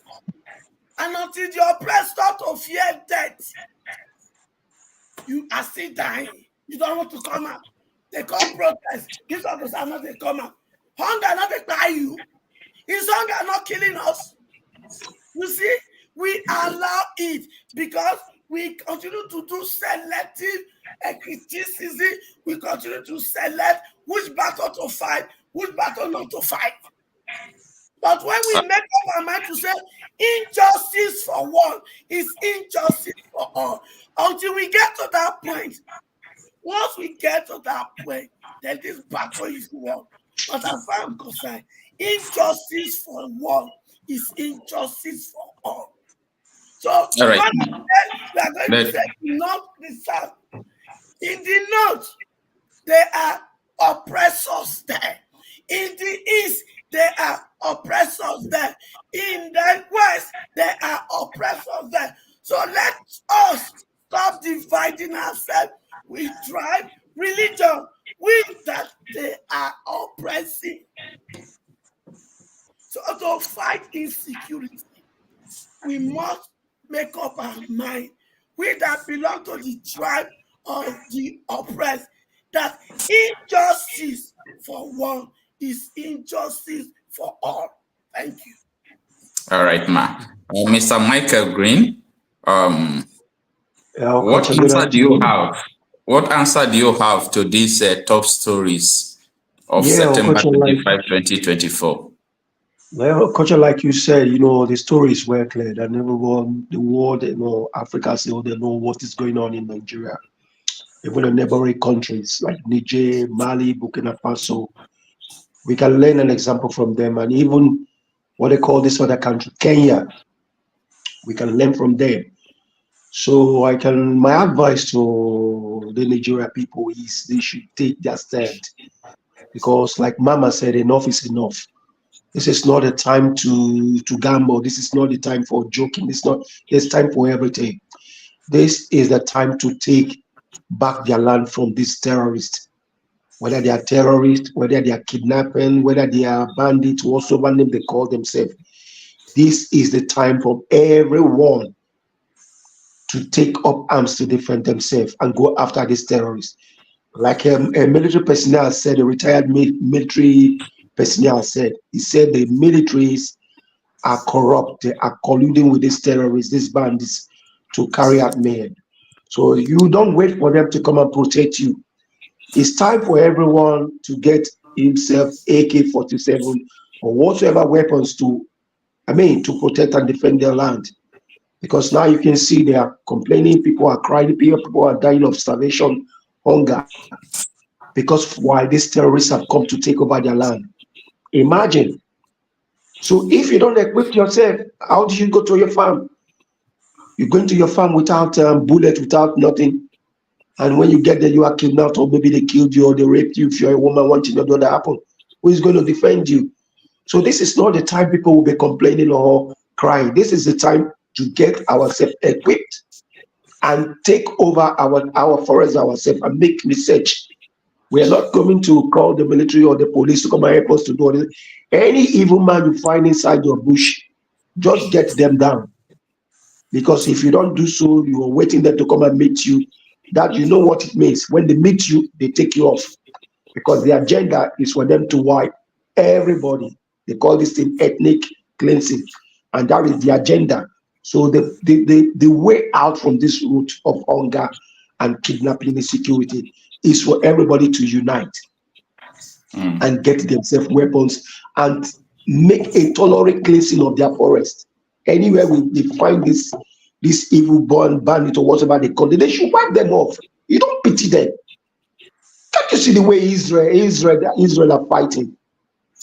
Can't you see the way they are fighting? Did you see them pitying those terrorists? Just wipe them off. And if you wipe 5, wipe 10, that one is gone. Then we'll wait for the ones that are remaining. Because the time is very short. Time is very short. Me, I'm watching, I'm seeing everything that is going on in YouTube. They are inside the bushes. So what do you think? You want them to start to expand. It's better you get rid of them. That is my advice. We should get ourselves prepared. We don't we don't catch them and hand over them to the military or to the police. Waste these people no time again. And let those people who see themselves as a threat going to their farms be at the safer side. I'm here in Europe. There are farms around here. Do you imagine me coming to Europe? I'll go to somebody's farm and go and a white man farm. I'll go and tell the man, "See, look, if you don't give me money, you will not do farm here." Before you know it, helicopter police, their vehicles, they will get me arrested. Yeah. So yes, imagine. So you don't. This is the time for us to use. We should use our sense. Can you try that in Ghana? Can they do this fucking thing they are doing in Nigeria in Ghana? Can they do it in Liberia? Can they do it in Sierra Leone? Where you find this kind of fucking mess? It's only in Nigeria. Why is Niger driving them out? Why is Mali pursuing them out? Why is Nigeria keeping them? That shows that the military are corrupt. They are also part of it. So what we do, my advice for each and every one of us is to get ourselves AK-47 and get ourselves any equipment you know that is sophisticated. Use it to defend your land. That is the truth. That is the anyway. According to Femi Falana, senior advocate of Nigeria, he said that what the law allows us to do is that if someone come to kill you with AK-47, that you have a right to take AK-47 against him. If someone come to kill you with stick, you have right to take stick and kill him. That any weapon someone brings to you, you have right to defend yourself with the equivalent weapon because you have a right to live. But if you want to do that, the police will come and arrest you. Why are you killing them? But they are there with guns. I've been to see it many times. Anyway, thank you so much, sir. Let us switch to Mr. Ben. Mr. Ben. Where are you joining us from? I'm joining you guys from Imo State, Nigeria. From Imo State, Nigeria. Thanks for joining us. How is Imo State? We are fine here. We are fine. There is something I don't understand about Imo State, sir. Yeah. I have a lot of friends in Imo State. At the mention of Imo State, it sends message of insecurity to people. But whereas people are seen in Imo State doing business, jubilating, living their life normally, what is going on? Yeah, let me tell you, like my wife that I married, and before we got married, she stayed at North. So when she was there and I was here in Imo State, I always hear of Boko Haram killing people, doing that.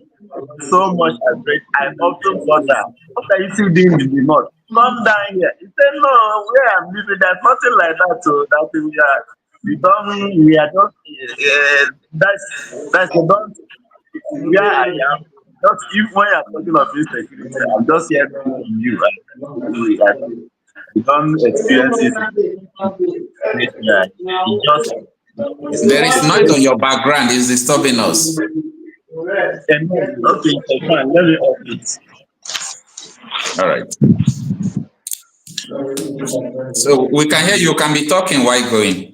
Oh, okay, I've done that. So in the area I am, so there's nothing like insecurity. We only hear it in our ears. So that is it. Then I want to advise Nigeria, because when you hear the army chief telling us that 2 million army cannot protect us, my brother, when the president Bola Ahmed Tinubu was contesting, he said that he would recruit 15 million Nigerians and to give us protection and to give us security. Let me tell us, Africa as a whole, if you like. Oh my goodness! Can you hear me? Let me. Okay, I muted someone. Maybe it's the reason why the noise was there on the background. Wait. Hello? Yeah, I can hear you now. Continue, sir.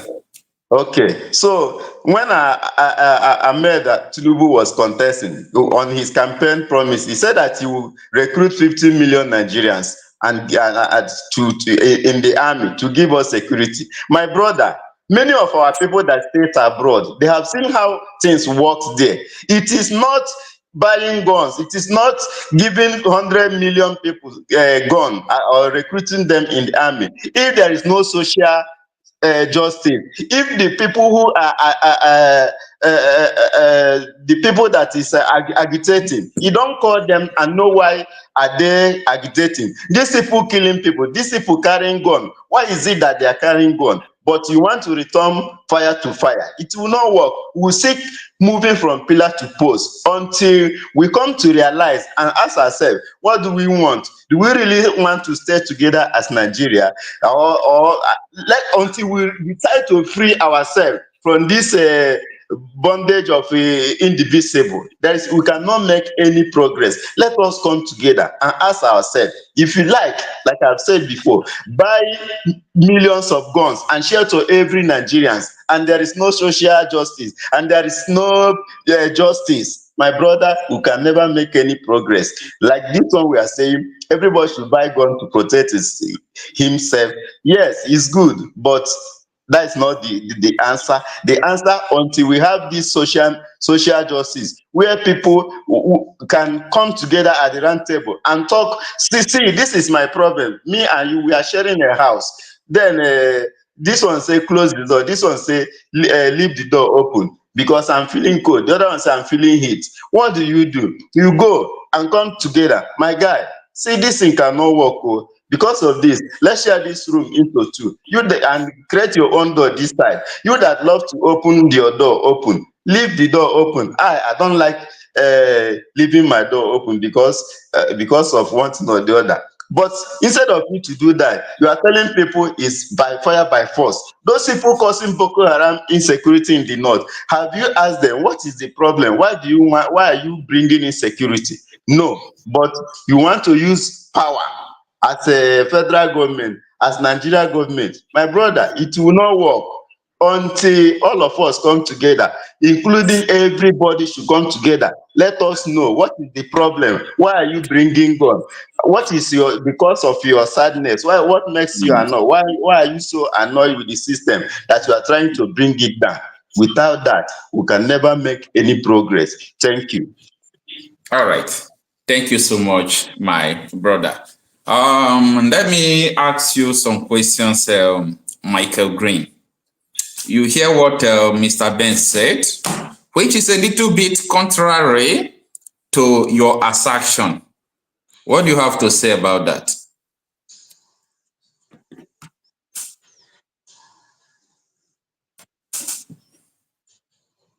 No, unmute yourself. You are mute.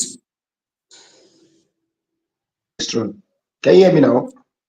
Yeah, I can hear you. Can you? Now, Mr. Ben is pushing to, no, Mr. Ben is like trying to like make peace. Like I repeat, there's time for everything.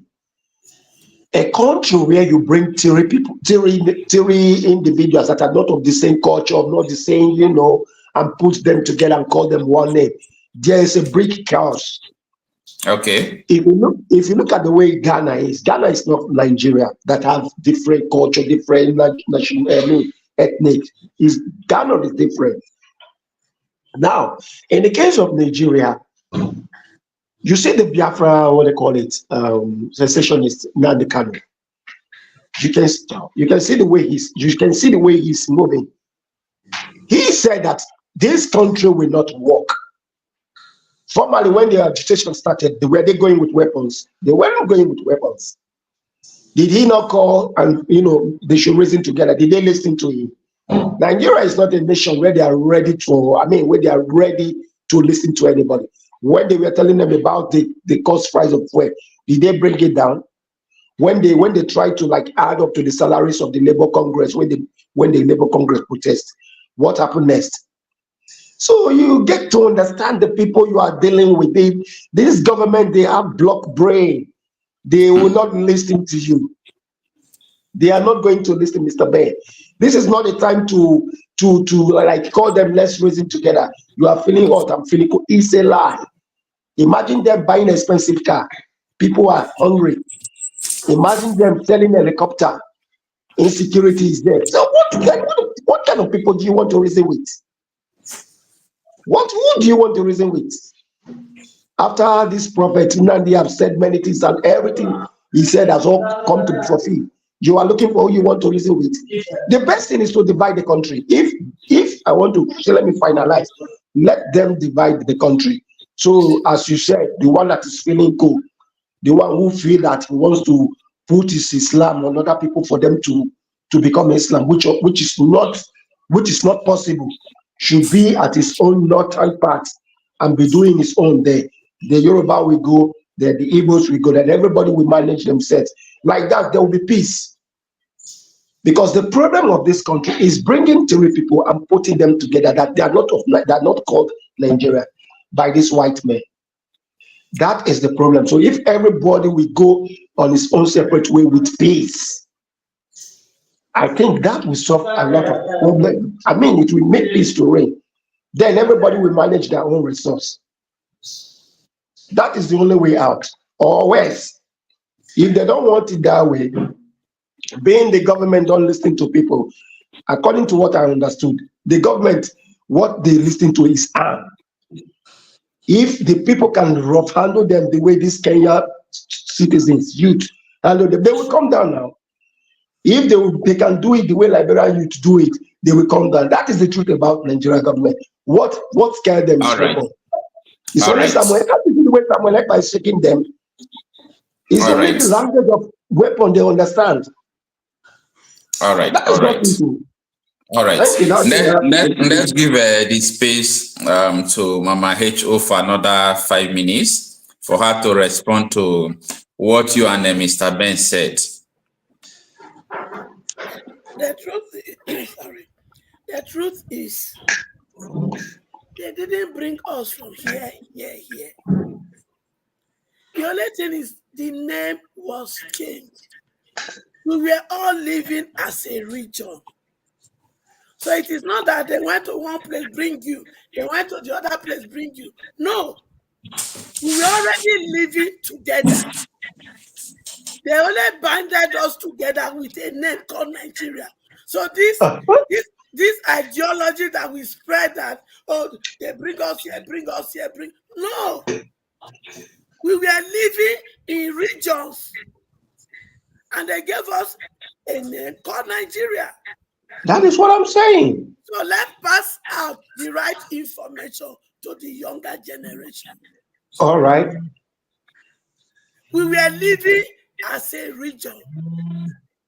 They bind us together and call us Nigeria. That is the story. And that is the history. Then, all right. You see, I have issue with the so-called three major tribe of Nigeria, the Wazobia. Because when you guys talk, you don't understand that those of us who come minority, they are also going through the same thing. You don't know that. So from every education, three of you took us and dumped in the dustbin. And you only raise up your head because to you, it is only you people that are in Nigeria, it is only you people that are suffering. What about us that you call minority? Are we enjoying it? Are we? That's what I'm saying. So you know what? Maybe the best is for those three of you, Igbo, Yoruba, Hausa, leave us alone. That is the only solution now. Let everybody stay their lane. You people feel you are the only one suffering. You are the only one marginalized. You are the only one oppressed. You don't consider us. Everybody's been oppressed as far as I'm concerned. But the only solution is everybody should stay their lane now. Because the nation is not working. Mike, I was given 5 minutes. You should allow me to land.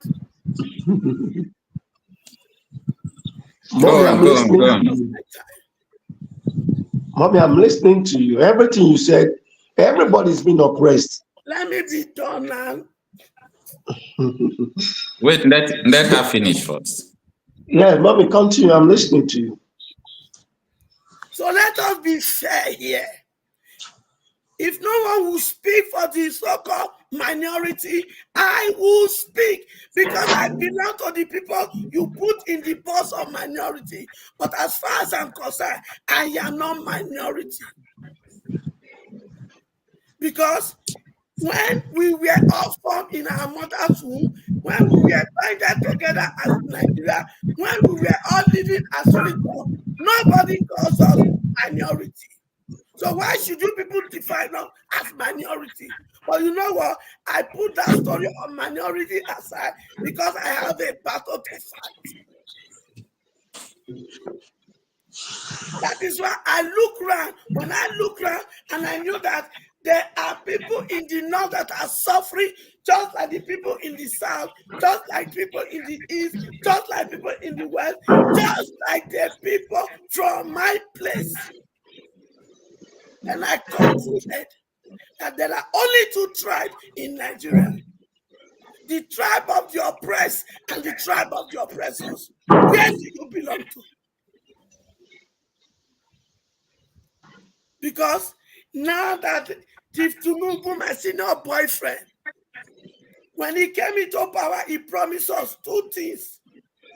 And he's doing it. And we didn't pay attention when he was making those promises. He said he will start from where Buhari stopped. Is he not giving up Buhari promise now? He said he will reduce the purchasing power. Has he not done that? So we are not paying attention to the things we should pay attention to. We are not paying attention to the battle we should fight. We are not paying attention to the fact that all of us that belong to the oppressed group in Nigeria, home and abroad, we are all suffering. You think that those of us who are abroad, we are enjoying? No. Because every blessed day, your phone will have plenty text messages, your phone will have plenty calls. Even this day in Facebook, once you accept any person as a friend, whether they know you or not, they will also reach out to you. Do you think we are happy that our brothers and sisters will travel from diaspora to Nigeria and they will be kidnapped and they will be killed? We are all suffering it, but it is high time we come together like a bunch of broom.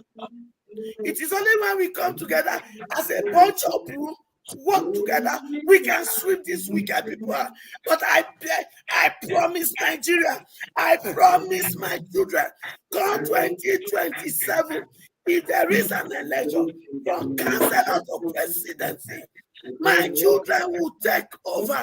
You know why? Because I know my children are smart, they are intelligent. It is an environment that has not been given to them. That is why they are doing what they are doing. For that environment, I have made up my mind to put it on the table for them. And to be sincere, you men, you fed us. All Nigerian men, you fed us. Because you allowed this to prolong. God gave us to you as your wife. God gave us to you as your children. God gave us to you as your daughters. And you claim to be the head of the home. What did you do? You supported these wicked people to loot us. And this corruption strives so much that it has destroyed. Is it not the root cause? Man, you are involved. So, sometimes when I look at the whole thing, I'm so angry with you people, man. Because you're supposed to be the head. You are supposed to protect us. But no. You refuse to protect us. You were partaker of this evil and wickedness. When they were stealing and looting our money out of the country, who did it? Man. Who received it over here? Man. So it is high time you men of Nigeria, you have to sit up and bind yourself together.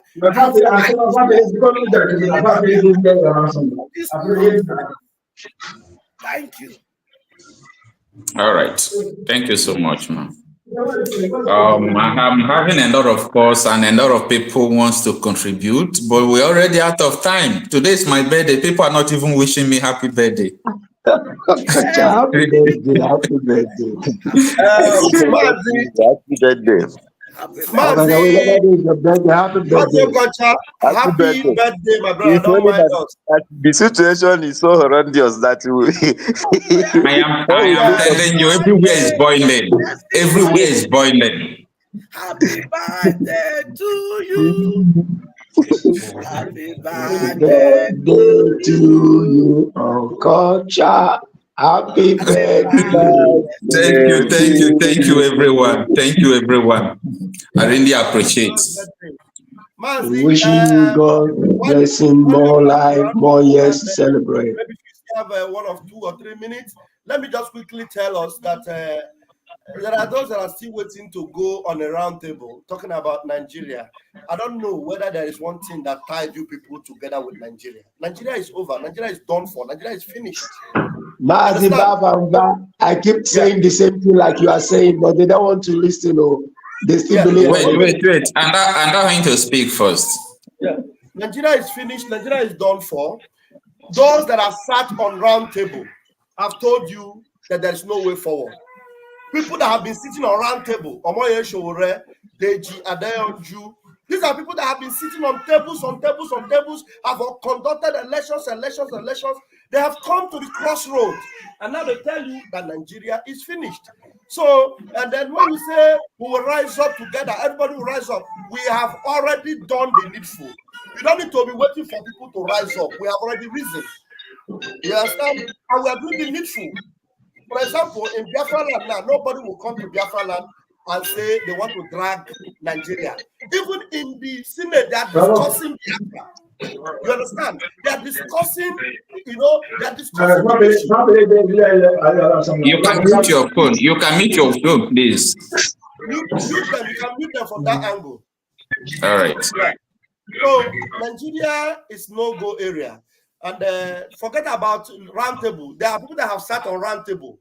The Jadonju told you that while they were meeting, that there were conferences upon conferences going on. And out of all these conferences, nothing will ever come out. So that is why you see him telling you that Nigeria is F-U-C-K. That Nigeria, there's no way it can be retrieved. So what I told you that there's no way going forward with the election. It is revolution, and that's the only way. That's why when you remember Nnamdi Kanu, when the youth rose up in NSAS, Nnamdi Kanu stood for them. Why did he stand for them? Because he believed that hopefully they will be serious this time to end this thing called Nigeria. But he told them if you can sustain it for 7 days, then you will know that you have achieved something. They could only sustain it for only 2 days and it was over. You understand? By the way, those that have seen and they have told you. And then we have a chariot that is moving. Hop into that chariot, and then you will get to your safety. Thank you very much, Mazi Okocha. I wish you happy birthday once again. You're a fantastic man. So great. You are doing wonderfully well, and your analysis are top notch, and I really appreciate that.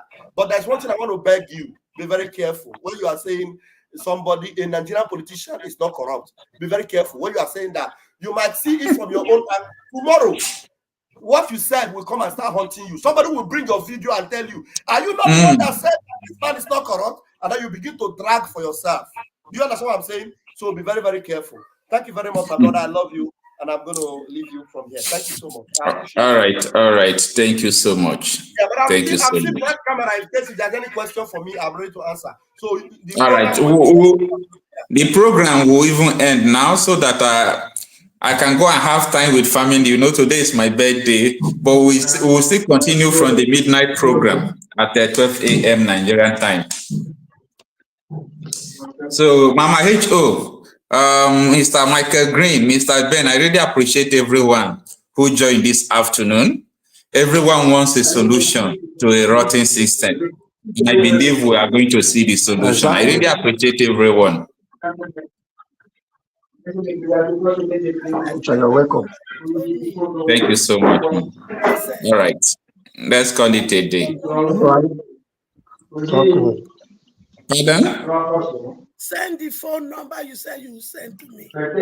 All right. I will. Thank you so much, man. And send my All cake, right. my chicken lap that you are eating for your birthday. All right. Thank you so much, everyone. Bye, everyone. All right. Okay. Many of us from the north are famed for cattle keeping.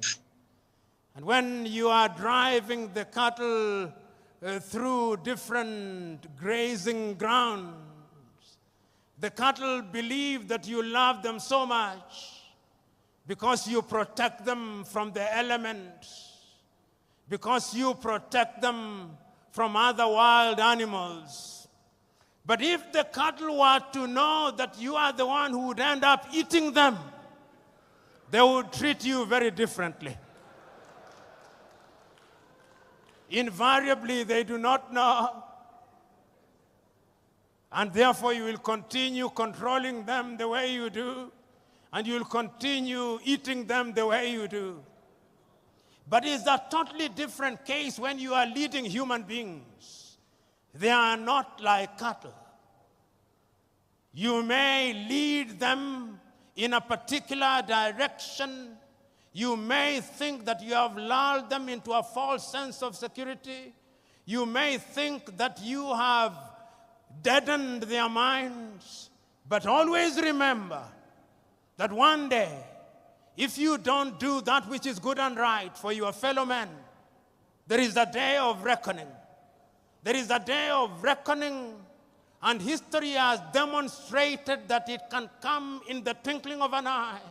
History has demonstrated that kings have been toppled. History has demonstrated that presidents have been removed. History has demonstrated that great men have been cut down. History has demonstrated that men can rise when they are misled. History has demonstrated that men are indeed capable of rising up. You know, I always read these words of the American Declaration of Independence because I